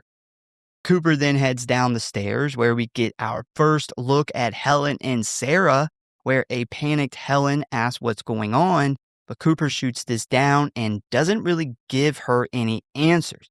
And we can immediately tell that these two do not get along most of the time, as Helen seems to annoy her husband just by existing. Yes. She just like breathing the same oxygen as him pisses him off. Yeah, he plays such a good, like, just scumbag alcoholic. Yeah. I would bet money that he has a domestic violence charge or two. The cops have been to the Cooper residence. Yes. So Helen presses Cooper for answers, forcing him to reveal that there are now 2 more people in the group and they have both of the guns. Helen, who is focused on getting her daughter help, decides that she's going to go up there and talk to them, but Cooper isn't having it as he quickly grabs her and threatens violence, prompting Helen to go back to caring for Sarah, where she announces the fever has gotten worse. We then see the group boarding up the windows using furniture, pieces of wood from a remodel Reg was doing, and the interior doors. And this is where a more calmed down Barbara notices that the zombies are incapable of moving quickly, leading her to tell the others that they could just walk right past them. So she then turns towards Ben and suggests they just escape on foot instead of going for the gas, but Ben isn't so keen on the idea as he kind of just blankly stares at her. This prompts Barbara to remind him that he told her not to panic and she needed to fight. And this plan of hers isn't out of fear or desperation, it's determination. So it is at this point where we are starting to see a big change in Barbara, especially compared to the original Barbara character from 1968, who essentially remained in shock that whole entire film. And Tom Savini, who was around horror productions throughout the 80s, personally witnessed the rise of the final girl, which is what he wanted for this remake. Now, I personally really like this change. I know there are some who prefer the 1968 Barbara better, but man, I think this Barbara and Ben make such a good team to root for. Yeah, I agree. I think that this is definitely where we see Barbara has lost her fear of dying, and she's kind of come to terms with the situation and is now thinking logically on how she can survive the situation. And it kind of almost leads to, she's still following Ben, but she's starting to kind of put her own ideas out there that don't necessarily coincide with Ben's ideas. This is where she kind of starts to branch off. Yeah, and Ben is a good leader in many ways, but one thing I think he suffers is not taking other good ideas. I agree. I have something I mentioned at the end that kind of goes back to that whole thing. Yeah, man, the whole time I was writing this too, I kept thinking like this would be a fantastic film to cover on remake versus original. Yeah. I think it would be close. I really do. Because I think this version of Barbara, I like this one a lot better than the OG Barbara. Yeah, that's one thing I mentioned in the beginning too, is this is our childhood Night of the Living Dead. We don't have that same personal connection with the original that we do with this one, so and a lot of times it's a personal connection with the original movie when we do those episodes, so yeah, it would definitely be an interesting episode. So anyway, Barbara tries to convince Ben to leave now before any more zombies show up, but Ben shoots this down, saying they just need to find the key and get to the gas pump. Until then, this is the safest plan. So while they attempt to board up the windows, we see there are a couple of zombies out on the porch that keep breaking through the windows that they are trying to cover up, grabbing at Tom, Judy, and Ben. While they are doing this, we then cut to outside, 100 or so yards away from the house, where we see that all of the banging from the hammers has begun to attract more zombies. Fun fact, this old lady zombie we see here was actually the real-life owner of the house they used for filming, and her only request when they asked her if they could use it was she wanted to play a zombie in the movie. Ah, Yeah, very cool. that is really cool. Yeah, the scene is like they're hammering, and then we get a shot from way far away Yeah. looking at the house, and this zombie lady turns and starts going, that's her. Yeah, I think this is a very important scene that they added in the movie, and I'll come back to that later on. Yeah, it almost makes you wonder if they would have just shut the lights off and been quiet, would any zombies ever even have came? Yeah, I'll go Yeah. back to that at the end. So after a while, the group starts to run out of wood, forcing Ben and Tom to head upstairs to get the bedroom doors. The only problem is, because Uncle Reg remodeled this part of the house, the doors he replaced the old ones with are cheap and hollow, meaning they can't be used to keep zombies out. While searching for the old solid doors, Ben stumbles across a small television set, which him and Tom set up in order to get some news on the situation. Unfortunately, though, when they turn it on, all they see is a local government emergency alert informing them that they will broadcast later tonight and to get to safe zones if possible. Considering this information is of no help to them right now, Tom leaves the TV on and continues to help Ben with taking the rest of the wood downstairs. So after that, Tom then remembers all of the old doors are down in the basement, forcing the two men to get Cooper's attention and ask him to open the door, which I'm sure you can guess how that went. Yeah, I just want to point out that for one, they're very lucky to came across a house that's being remodeled, which is where I assume they're getting their endless supply of nails from. Yeah, definitely. But, sitting right behind Tom in the TV broadcast scene is a fucking skill saw that they could have used to cut a ton of wood up. All these doors that they're using on these windows, only half of the doors covering the window. That is something They're that I didn't think of or notice. also spending a significant amount of time prying the doors off of the hinges. That where they could have just used that skill saw to cut Cut the 'em, yeah. doors right off the hinges and then cut them in half and doubled their coverage. And then never go back to that skill saw. I never even noticed it back there. That's a good point, good call out. Yeah, that tells me that none of the people in this situation have any type of carpentry experience. So Cooper, of course, has no interest in letting them in, prompting Ben to say, fuck him, as he then grabs the shotgun and prepares to blow the door open. Meanwhile, in the basement, Helen begs her husband to open the door, with him continuing to yell at her, telling her to shut the fuck up. And once Ben threatens to shoot the door off the hinges, a panicked Helen attempts to open it herself, where Cooper quickly grabs her, spins her back around, and smacks the shit out of her, putting an end to her plan. You know what would have gotten that door open a lot faster? The saw. The skill saw. And you wouldn't have wasted your shotgun shell. Yeah, and attracted God knows how many more zombies with that heard that shotgun go off. So Ben then starts a countdown, giving Cooper one last chance. And right before he reaches 0, Cooper opens the door with a shitty smirk on his face, when suddenly Ben grabs him, pulls him close with one hand, scolding him and telling him that from now on, the basement door stays open. Tom, Ben, and Cooper head down into the basement, where Ben finally meets Helen and sees what kind of shape Sarah is in.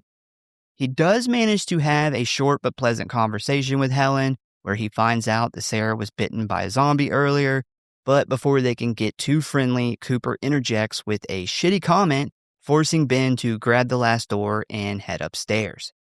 While this is going on, Barbara manages to find some, what I assume is cousin Satchel's clothes, considering it'd be really obvious if she was wearing Uncle Reg's 3X fucking pants covered in like fried chicken grease and like random farm smells.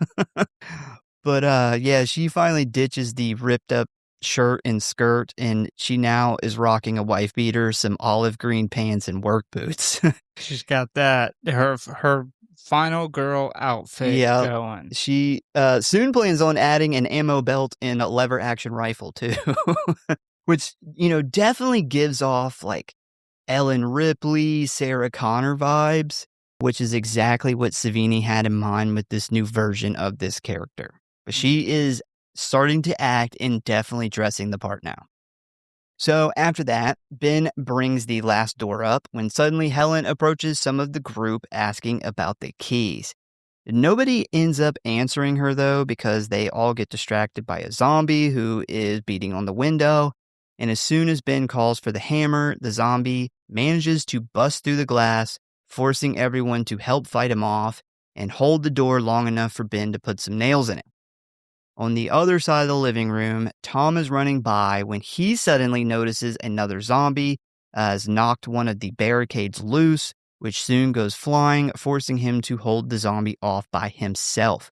He then spots bitch boy Cooper, who is standing in the basement doorway yelling for Helen, when Tom, who's trying to hold off the zombie by himself, begs Cooper to bring the nails over, which at first he refuses. Yeah. What a fucker, dude. Like, that's when I said, like, this guy literally won't put himself in any type of risk to help somebody else out. Like, yeah. This is prime example of that. So after a minute or so, Cooper finally brings the nails over, allowing Tom to re-secure the door, where we then jump back over to Ben, who finally gives up, lets go of the door, causing the zombie to fall forward into the living room, where Barbara shoots it in the back of the head. So, I have always found the connection between this film and The Walking Dead interesting. Now, I'm pretty sure that like you and me have talked about this years ago, but the first time I saw season 2 of The Walking Dead, it gave me Night of the Living Dead vibes, especially like the final episode for that season, which is all these zombies assault the farmhouse. The farm season? Yes. But while watching this movie this time around, I noticed there was another connection. When Barbara shoots this zombie named Mr. Magruder, Judy freaks out.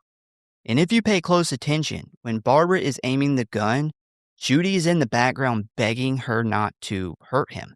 And the reason why is it's not really explained in this movie, but it is the main plot point in season 2 of The Walking Dead, because there it is revealed that the family that lives on the farm is keeping the townsfolk that have been turned into zombies in their barn because they believe that they're just like sick and they're eventually going to be treated and brought back to good health. And I truly do think that both of those ideas were inspired by this movie. Yeah, that's a really good catch. I definitely, they don't directly explain it in this movie, but it's obvious, she's upset over shooting the neighbor, although he's clearly a zombie. And, this early on and The Walking Dead, you wouldn't really know unless you've seen somebody who was already dead come back to life. Mm-hmm. So you could possibly think that this is a sickness that could be overcame. Yeah.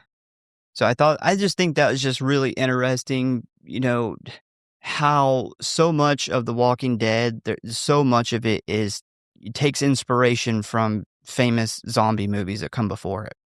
Yeah, they even say, too, in this movie where, on one of the broadcasts that it's suggested that recently dead corpses will reanimate and that the CDC completely denies that is a possibility and that they find it ridiculous. Yeah. So anyway, Ben and Tom then grab the dead zombie and toss him back out the window he came through when suddenly this creepy shirtless zombie squeezes into the window frame, almost grabbing Ben. Barbara immediately trains the gun on him, but decides not to fire at its head and instead shoots him multiple times in the chest in order to prove a point to the non-believers that these are indeed dead bodies coming back to life and not just like a homeless people revolution. So after shooting him 3 times, showing everyone the bullets have no effect on him, she finally puts one into his forehead, killing him instantly, leaving Ben to get angry with her, shouting that she's losing it. Yeah, so the whole she's losing it doesn't really make a whole lot of sense necessarily in the movie, but that's because originally Tom Savini had it written that this was going to be a waitress wearing the same hat that is on the picture of their mom's tombstone. And because it is the same exact hat in that picture, Barbara hesitates to shoot. And she actually sees visions of, or hears visions of her mom talking to her when she sees this hat that reminds her of her mom. And then that's why in the next scene he says, "You're losing it." And it doesn't really make much sense in the version of the movie with that cut out, but that is why essentially he says that line. Yeah, that's a really good thing to bring up because I do remember stumbling across something when I was researching, talking about there was supposed to be a zombie that resembled her mom, but I didn't know where or the context it was supposed to be in, and that actually makes a lot of sense. Yeah, that they actually he said that the whole reason her mom had that goofy looking hat in that picture was for that specific scene. Okay, yeah, that makes sense. So this particular zombie was cast in a very unusual way. He was originally a cab driver hired to shuttle extras to and from the set. And after getting a ride from the man one day, Savini thought that he would make a great zombie and offered him a small role, to which he gladly accepted.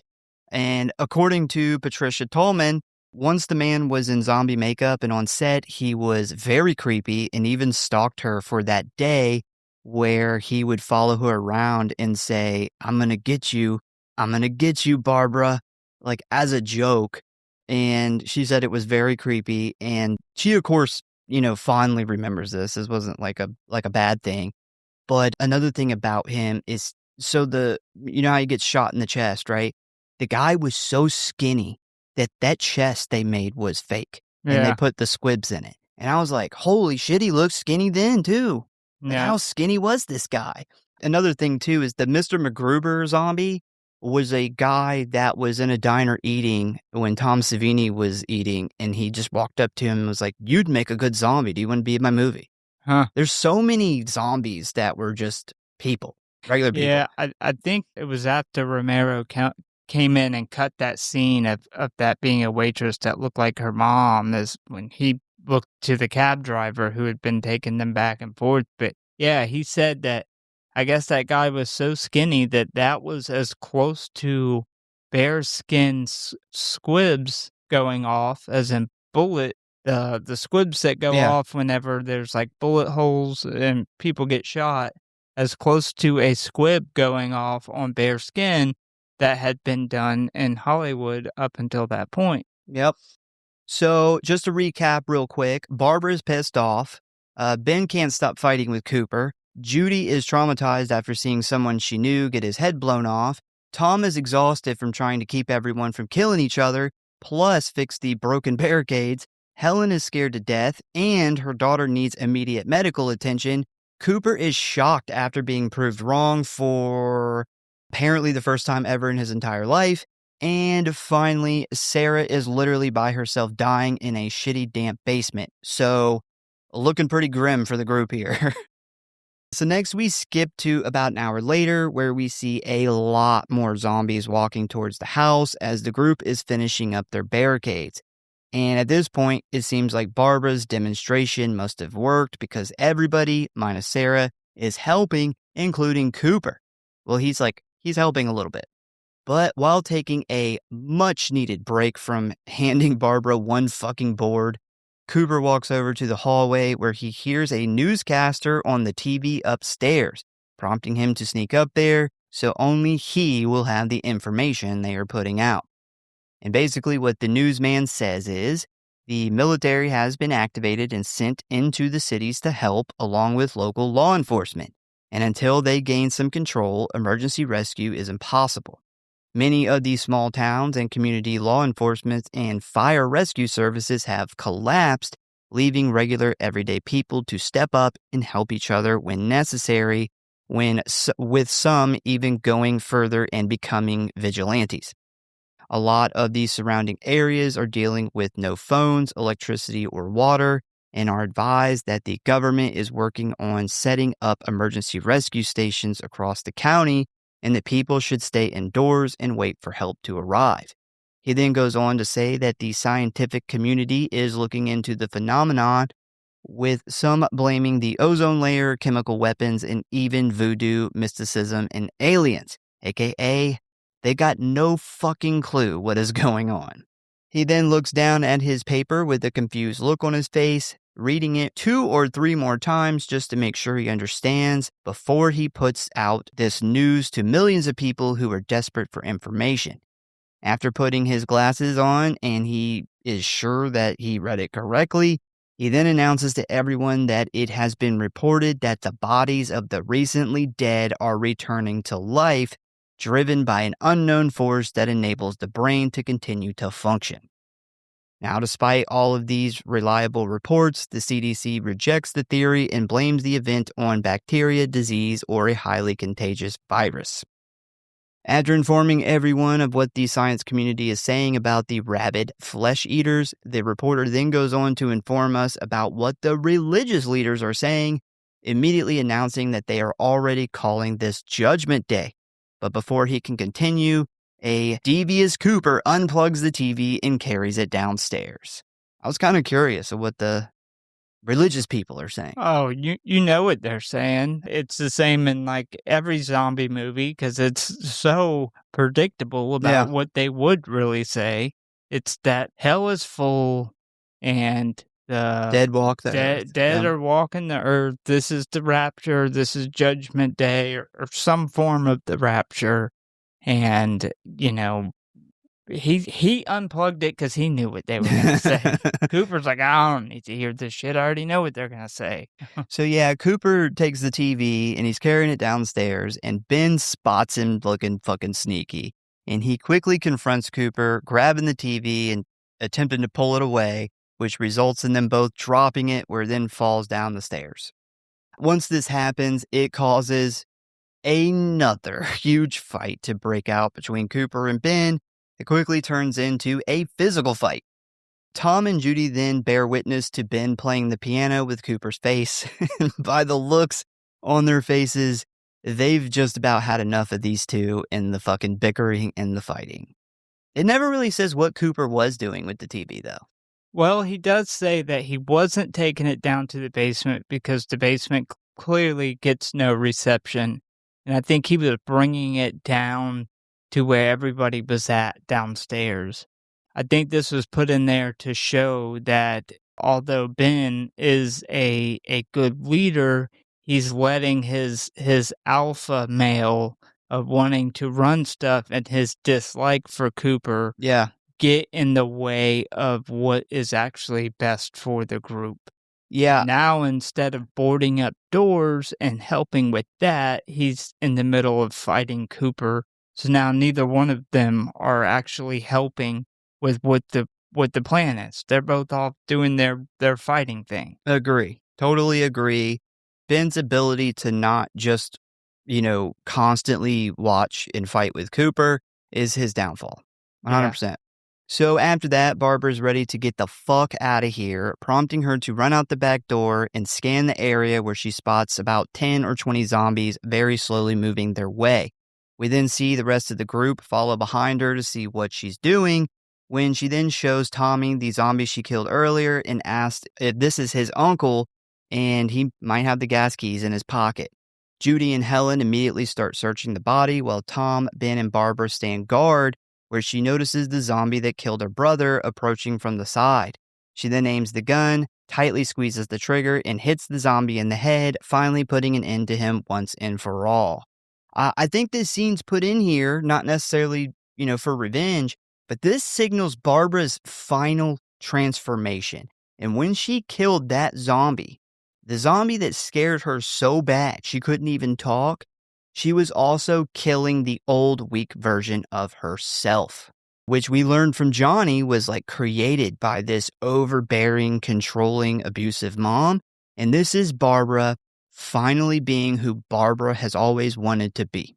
Which would have made even more sense with the scene that was taken out with the hat scene and then Ben telling her you're losing it.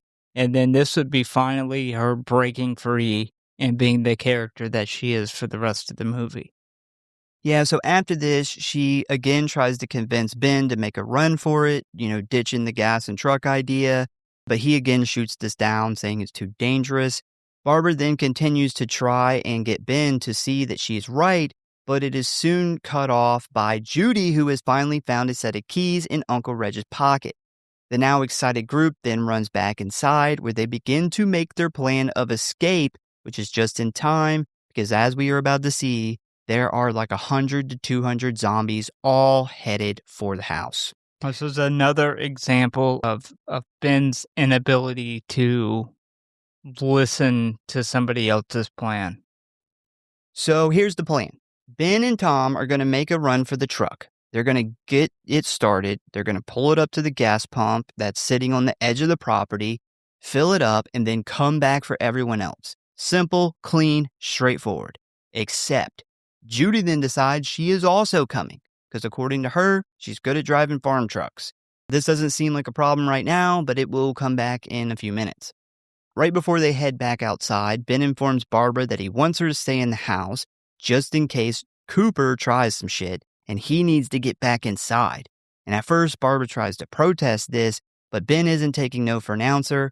Taking no for an answer, shouting for Tom to hurry up. Did you see the huge thing of spit fly out of Tony Todd's mouth when he's arguing back and forth? But that thing was massive. So the three of them get ready to make their move, and as they're waiting for the right moment, zombies start trying to burst through the boarded up windows. Barbara quickly chambers the gun, runs over, takes care of the situation, signaling the other three to burst out of the front door into the night. And it's immediately chaos. So when they run out there, they see that zombies are everywhere, standing in the yard, shuffling out of the woods, banging on the house. Just, they're all over the place. And Tom and Judy, they start to panic and they run over to the truck. Ben starts swinging his torch in wide arcs, keeping them back while Tom and Judy attempt to get the truck started.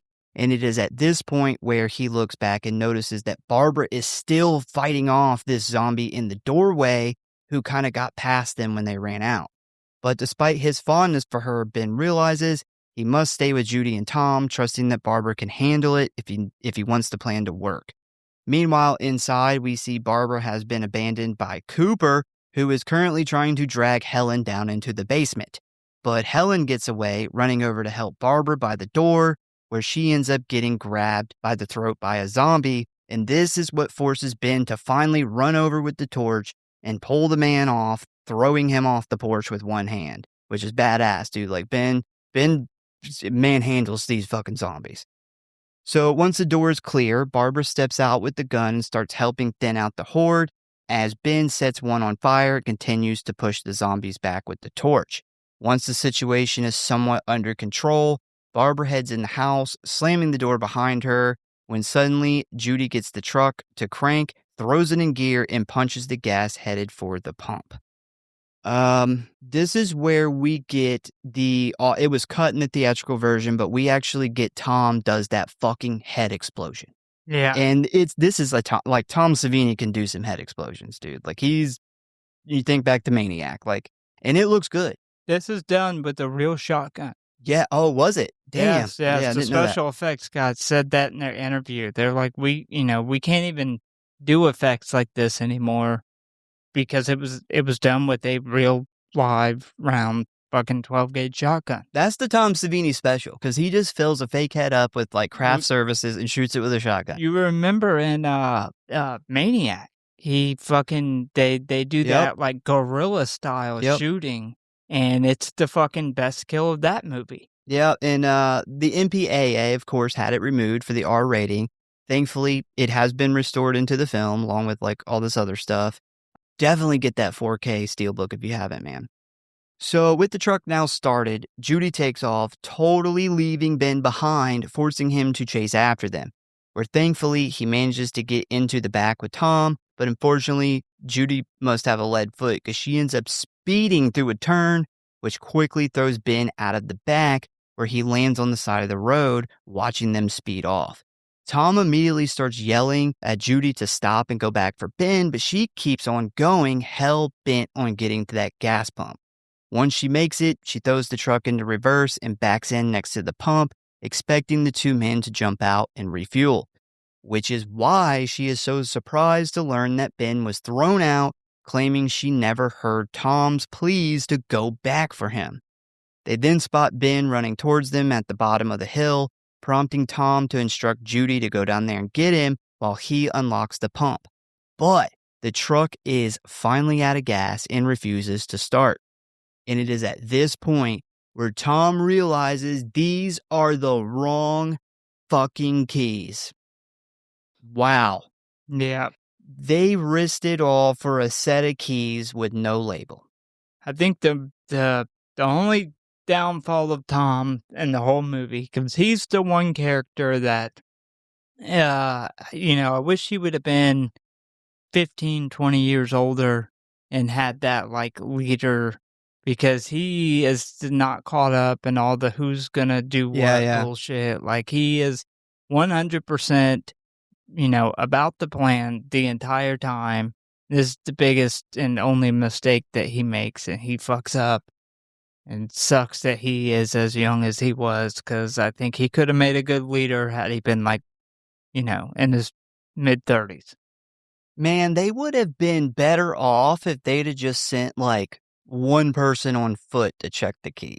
Yeah, also letting her drive. Judy may be really good at driving trucks, but she is also the scaredest out of everybody. And once she is out there in that situation and the truck won't start, once it does start, out of fear, she freaks out so much that it ends up throwing Ben out of the truck and she doesn't even notice it. So I think that that was one mistake where Ben does actually let somebody else add to the plan, and you can tell he doesn't like the idea, but he goes with it, and it caused essentially them to get killed. Also, why the fuck can't Judy hear anything all of a sudden? I think it's because she's so scared. Yeah, that makes sense. So yeah, these keys don't unlock the gas pump. The truck won't start. Judy is now having to learn sign language because she can't hear. And Tom's calm demeanor finally breaks, causing him to quickly get frustrated, where he decides that he is just going to shoot the lock off the pump that's full of highly flammable liquid. It's one of the dumbest ideas ever in a zombie movie I think anybody has ever come up with. Damn, Tom. Yeah, I think it was I think it was out of desperation. I think it was life or death. Like, he was either going to die there or get this gas pump unlocked. Tom, you were the chosen one. You were supposed to defeat them, not join them. Needless to say, it goes exactly like you would think. Tom fires the shotgun at the lock, puncturing the pump, which immediately catches the attention of Ben's torch, causing the truck to explode, with the underground tank following right behind, giving us a massive explosion that instantly kills both Tom and Judy. Oh, man. That was a bummer. So the pump goes up, the truck goes up, Tom and Judy suddenly find themselves the main course at a barbecue. Ben quickly stops in the middle of the road once he sees this massive earth-shaking ball of fire where the truck was, and it is at this point where he realizes, just like that, Tom and Judy are gone. Just like that, he no longer has a vehicle. Yeah, again. So as Ben stands there in shock, wondering what the hell just happened, we then cut back to the house where we see Barbara, Helen, and Cooper stunned after seeing the explosion through the window. Cooper immediately starts trying to get a hysterical Helen back into the basement, while Barbara remains catatonic for a moment. Helen resists her husband's commands at first, when suddenly Barbara snaps out of it, grabbing Helen by the shoulders and telling her to do what Cooper says, because she is now going to go on foot and find help. And the important thing here is none of them know Ben fell out of the truck halfway up, so they think he's dead too. So once Ben realizes he needs to head back to the house, he turns and starts running down the hill, where he quickly realizes he's kind of surrounded by a ton of zombies, forcing him to fight them one-on-one. When out of nowhere, Barbara starts picking them off with the rifle from the window. I was so fucking worried she was going to accidentally shoot him thinking he was a zombie. Because that's how Ben dies in the original. It wasn't Barbara, but he lives through the whole movie and then he gets shot by the vigilantes. They think he's a zombie. And I was like, oh no, she's going to fucking shoot Ben. Yeah. Thankfully she didn't. Also, Tony Todd fucking kills it here. Like, he kills it in the whole movie, but this scene, man, like, he has no problems playing badass.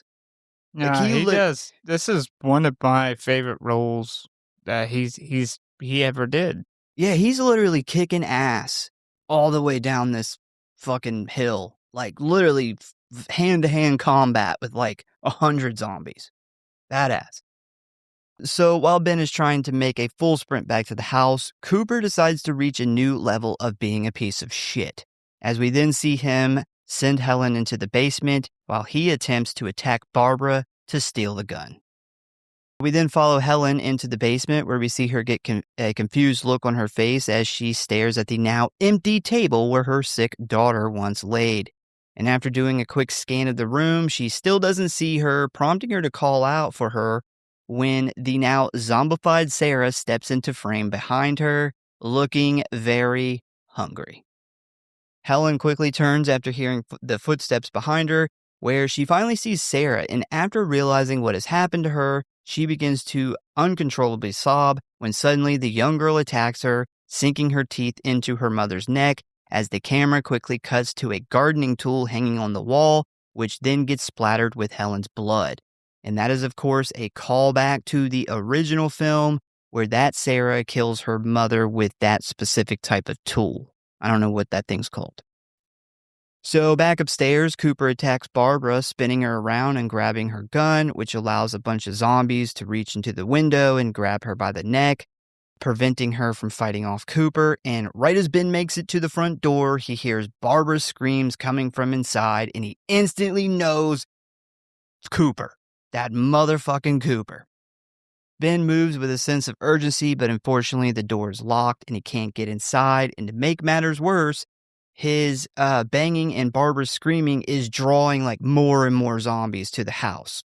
Right after he runs around to check the other doors, we see a zombie on the backside of the house attempting to climb up a window where he accidentally rips the power cable out of the box, causing the whole house to go dark.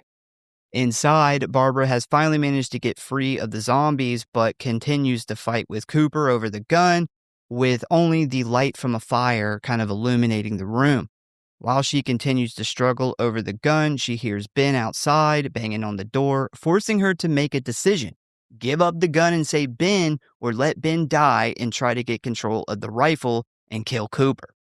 She quickly makes her decision, pushing Cooper into the zombies who grab him through the window, giving her just enough time to let go of the gun and run over to save Ben. We then see him wiggle loose from all of the pale, decomposing hands that are holding him from the window, as he then spins around and unloads on the creatures until the gun finally goes click, realizing that he's got to run to the other part of the house and reload. While he is doing this, Barbara makes it to the side door where she lets Ben in, but when they try to close the door behind them, a zombie dressed as a cop manages to get kind of halfway inside, preventing the door from closing. And this is where the stakes get even higher, as they then spot Cooper run into the same room, see what they are doing, and he starts rushing to put bullets in the gun. Because what's happening here is it's all on the line. Cooper knows that if they get that door shut before he reloads, he's fucked. But if he can get the bullets in the gun first, he can shoot them and the zombie trying to get inside, where he can finally hide in that fucking basement that he loves so much. So it's kind of like a race to the finish line. Which one of these two are going to get, the upper hand? And Cooper is not very fast at loading. I don't think he knows how. That's why he's so stupid. Like, why take the gun from Barbara? You don't know how to use it. So Cooper's trying to figure out how to put the bullets in this thing, while Barbara and Ben continue to fight this zombie and try to get him through the door, when suddenly Ben lets go and yells for Barbara to just kind of let him in, as he quickly picks up a piece of wood and beats this zombie to death. Once the zombie is dead on the floor, they all realize that he was a cop, meaning he has a gun on him. And unlike Cooper's, these are probably loaded. Cooper starts to panic once he sees this, and Barbara and Ben frantically start looking for the officer's duty belt to grab the gun. But before they find it, Cooper gets a couple in the chamber, cocks it, and tries to flee to the basement. But right as he turns the corner, he freezes at the sight of something that we can't see yet. He then slowly backs up towards the stairs, when suddenly the now zombified Sarah comes stumbling in with her face and yellow dress stained with her mother's blood, leaving Cooper stunned with no idea what to do. Because it is his daughter, he can't bring himself to shoot her, forcing Ben to do it, but before he can pull the trigger, Cooper shoots Ben, which erupts into a full-blown shootout, leading to Barbara to kill the girl and Ben to wound Cooper, who quickly escapes upstairs to hide in the attic. Ben tries to chase after him, but this causes him to get shot again, where he does manage to hit Cooper one more time as well before collapsing on the steps. With the door left open and the sound of all these gunshots, tons of zombies begin to swarm the house, leading to Barbara to grab her shit and hit the road like she has wanted to all night. But Ben is unfortunately way too injured to go with her, forcing him to demand that she leave him behind. Stunned at first, she then looks at him one last time, tells him she will bring back help, and takes off running as she begins to sob. Realizing the house is about to be swarmed with zombies, Ben manages to make his way down into the basement, locking the door behind him, which is very ironic that he ends up down there and Cooper ends up upstairs. Yeah, it's Ben's only character trait is that he can't let this go. Yep. Mm-hmm. Those two fighting is what essentially leads to his death. Yep. And then also, I thought that they missed a really good opportunity to have Cooper go down in the basement and get killed by the wife that Oh, abuses yeah. him. Yeah. Like, Yeah, how that's a good great point. would that have been if he would have got down there and his fucking wife, who he'd spent all these years abusing, now killed and ate him? Yeah. I would have liked that. I didn't think about that. It's a good point. So we then see zombies come from every direction as every board that the group nailed up is pushed in or broken. Hands are reaching through every gap. Windows are shattering one after another, with the whole house just being slowly consumed from the outside in with nobody to stop it. We then cut to Barbara, who is almost effortlessly moving through the crowd of gray-faced dead people, shuffling around on the property, not even having to fire her gun. After walking all the way up the hill, she comes across the still burning truck where she spots a few zombies eating the burnt remains of Tommy, which instantly makes her stomach turn. I love that scene. Yeah. It's so good, man. It's so realistic. An awesome fucking scene. Them pulling the bodies and like just tearing the flesh off of his bones. It's fucking great. So the sight of this almost makes Barbara sick when she suddenly hears unsteady footsteps behind her.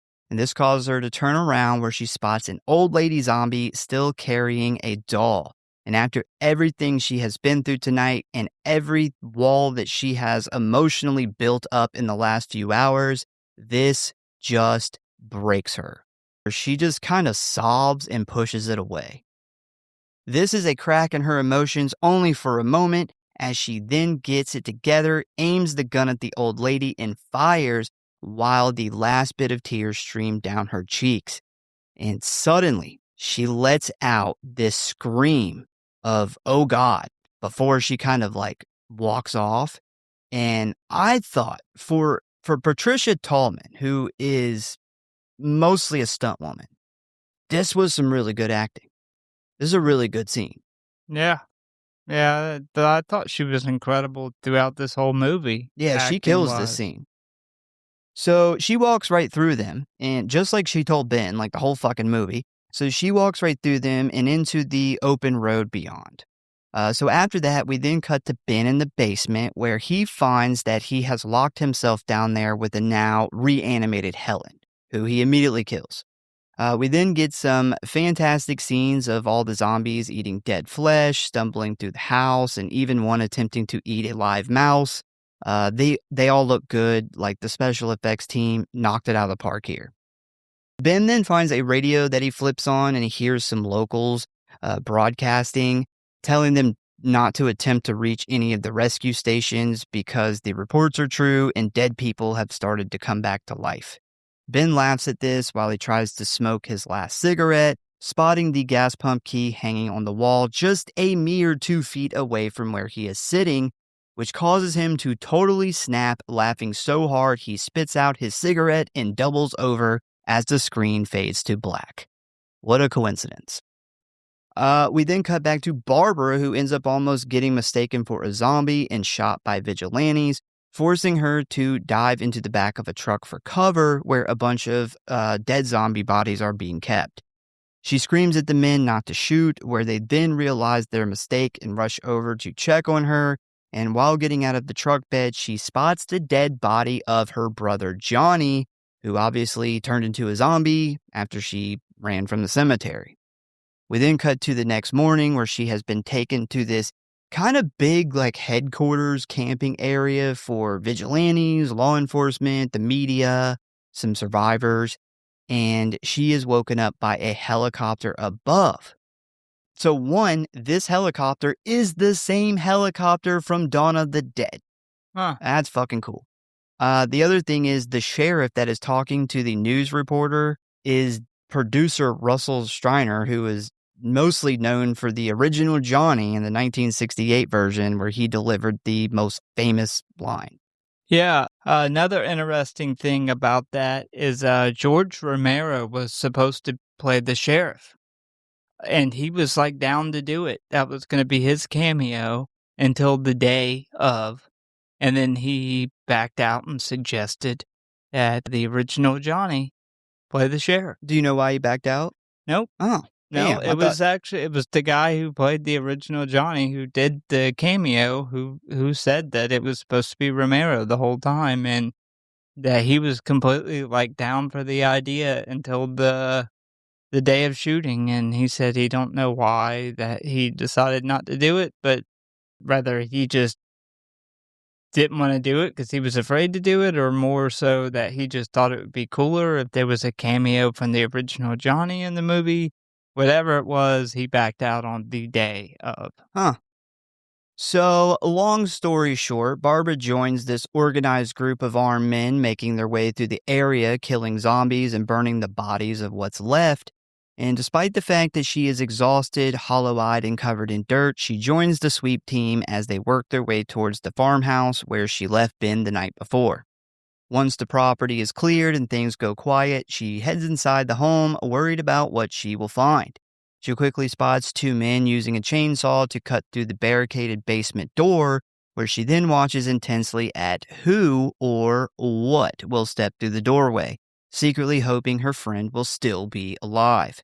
But as the two men get the door open and stand back, a moment passes that seems to feel like a lifetime rather than a few seconds, when suddenly Ben comes lurching out of the basement, turning his cloudy white eyes towards her, staring directly at Barbara, who in this moment looks more like her old mousy self than the badass gunslinger that she has turned into.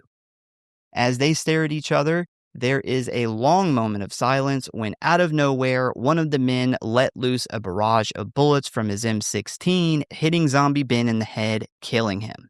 And just like that, after everything he did, every decision he made, and every life he tried to save, he ends up just like the rest of them, a cold, lifeless body obsessed with consuming human flesh. Seeing Ben like this puts Barbara into an emotional tailspin, as she then takes a moment by herself next to the stairs, which is suddenly interrupted by Cooper grabbing her shoulder with a big smile on his face as he says, "You came back." But the sight of him immediately ignites a rage inside of her, prompting her to raise her pistol and shoot him right between the eyes, killing him in cold blood. So the original ending that Tom Savini had written for this was way cooler. So she goes up to the attic, and Cooper pops out behind this mirror, and he steps out from behind the mirror, and he's like, "Oh, you came back." And she shoots him in the head with the revolver, and he's like, "We were supposed to get this shot through the hole in his head up at the cracked mirror that she shot the bullet through and hit him," because he pokes his head out from behind the mirror and then goes back behind the mirror when she points the gun at him, and he falls down dead, and we get this upshot at the mirror, and it's a Barbara, and the mirror's cracked, and it's kind of showing like Barbara's just, essentially what was left of Barbara's old self is cracked. Like, Yeah, that's yeah. it. And then she says, "We got another one for the pile," and Cooper and Ben are thrown on the pile face to face. We get them face to face. Then we get a fade frame to both of them on fire. Then both of them burnt to a crisp, and then just them just laying there as a pile of burned bones looking at each other. And that was going to be the credits roll. Oh man, that's cooler. Yeah. I like that way better. Yeah. Why didn't they go with that? He said he didn't know. Romero cut it out. Fuck. Said that they didn't have time to shoot it. He said that he thought they did. And essentially, Romero came on the set the last, 2 days of shooting or something. It was the last couple days, they said. And fucked it up. And was essentially just trying to, rush things through. And that was one of the things that he changed. And I thought that would have been an incredible ending, considering these two, like, power struggle is what essentially got them both killed. Yep. You know, it leads to Ben getting shot by him and dying, and it leads to Cooper getting shot by her. Yeah. For And killing Ben. yep. Yeah, man. Savini, he's still around, man. Let's just have him do another one. Yeah. Why not just, we're doing a lot of remakes not right now. Why not do this one? It's remake time. I It's the think fall people would be Savini. probably fine with it if it was Savini. Yeah. Yeah. And he also never got any other calls for directing, which is another thing that really bothers him. Yeah. There was a couple things that he thought was really important, and that ending being one of them, and that got taken out. And of course, Yeah. he gets the blame for stuff like that missing. That's like a lot of that would have added a ton of substance to the ending of this movie. And I would think if you're making a movie and you're thinking about directors and you've seen an ending like that, you would think of a guy like Tom Savini. So, yeah, she kills Cooper. She walks out on the front porch, and she looks at these men that are, like, cheering around this fire stacked with dead bodies. The camera then slowly zooms into Barbara's face as she stands there watching the smoke rise into the gray morning sky, thinking about all that has happened and how much she has changed in just 24 hours. And that is the end of Night of the Living Dead. Yeah, very, very good remake, I think. Yeah, so it makes you think that although Cooper, it was awful, had they went with Cooper's initial plan of staying in the cellar, the banging of the nails would have never attracted all these additional zombies. They were already hidden out in the cellar, and the zombies that were in the house were not aware of them. They were not trying to get into the cellar. So if they would have all stayed down there and been quiet, these people would have eventually showed up at this house. Yeah, the next day, yeah. But if that wouldn't have worked, at minimum, the attic would have 100% worked. And it blows my mind that there's this whole thing about the cellar, the whole movie, but nobody ever considered the attic. And it's also very ironic that Ben, denying the cellar idea the whole time. Of course, had they went down there, they would have seen the keys sitting in the cellar. Yep. And the plans would have changed right then and there. All right, so ratings and kill count. We got a total of 7 kills, not including the zombies. Johnny had his head smashed on a tombstone. Judy was blown up by Tom. Tom shooting the gas pump like a dumbass. Sarah turns into a zombie from the bite. Helen was killed by zombie Sarah. Ben, I guess he dies from blood loss, I would assume. And Cooper, who was shot in the head by Barbara. All right, so my favorite kill, this was difficult because I didn't really count the zombie ones, but if I was going to, I would say Exploding Head Zombie, which gets cut out in the theatrical. But if I can only pick humans, I would say Tom and Judy, because it's very shocking. It is an amazing explosion, like a real practical explosion. And then I kind of also tied the zombies eating Tom into that. My second favorite is Cooper because it's satisfying. So I 100% did count the zombies because it's our show and I can do that. So I went with the shotgun to the face zombie, the exploding head. That's fucking awesome, and it's going to be awesome no matter how many times I see it done.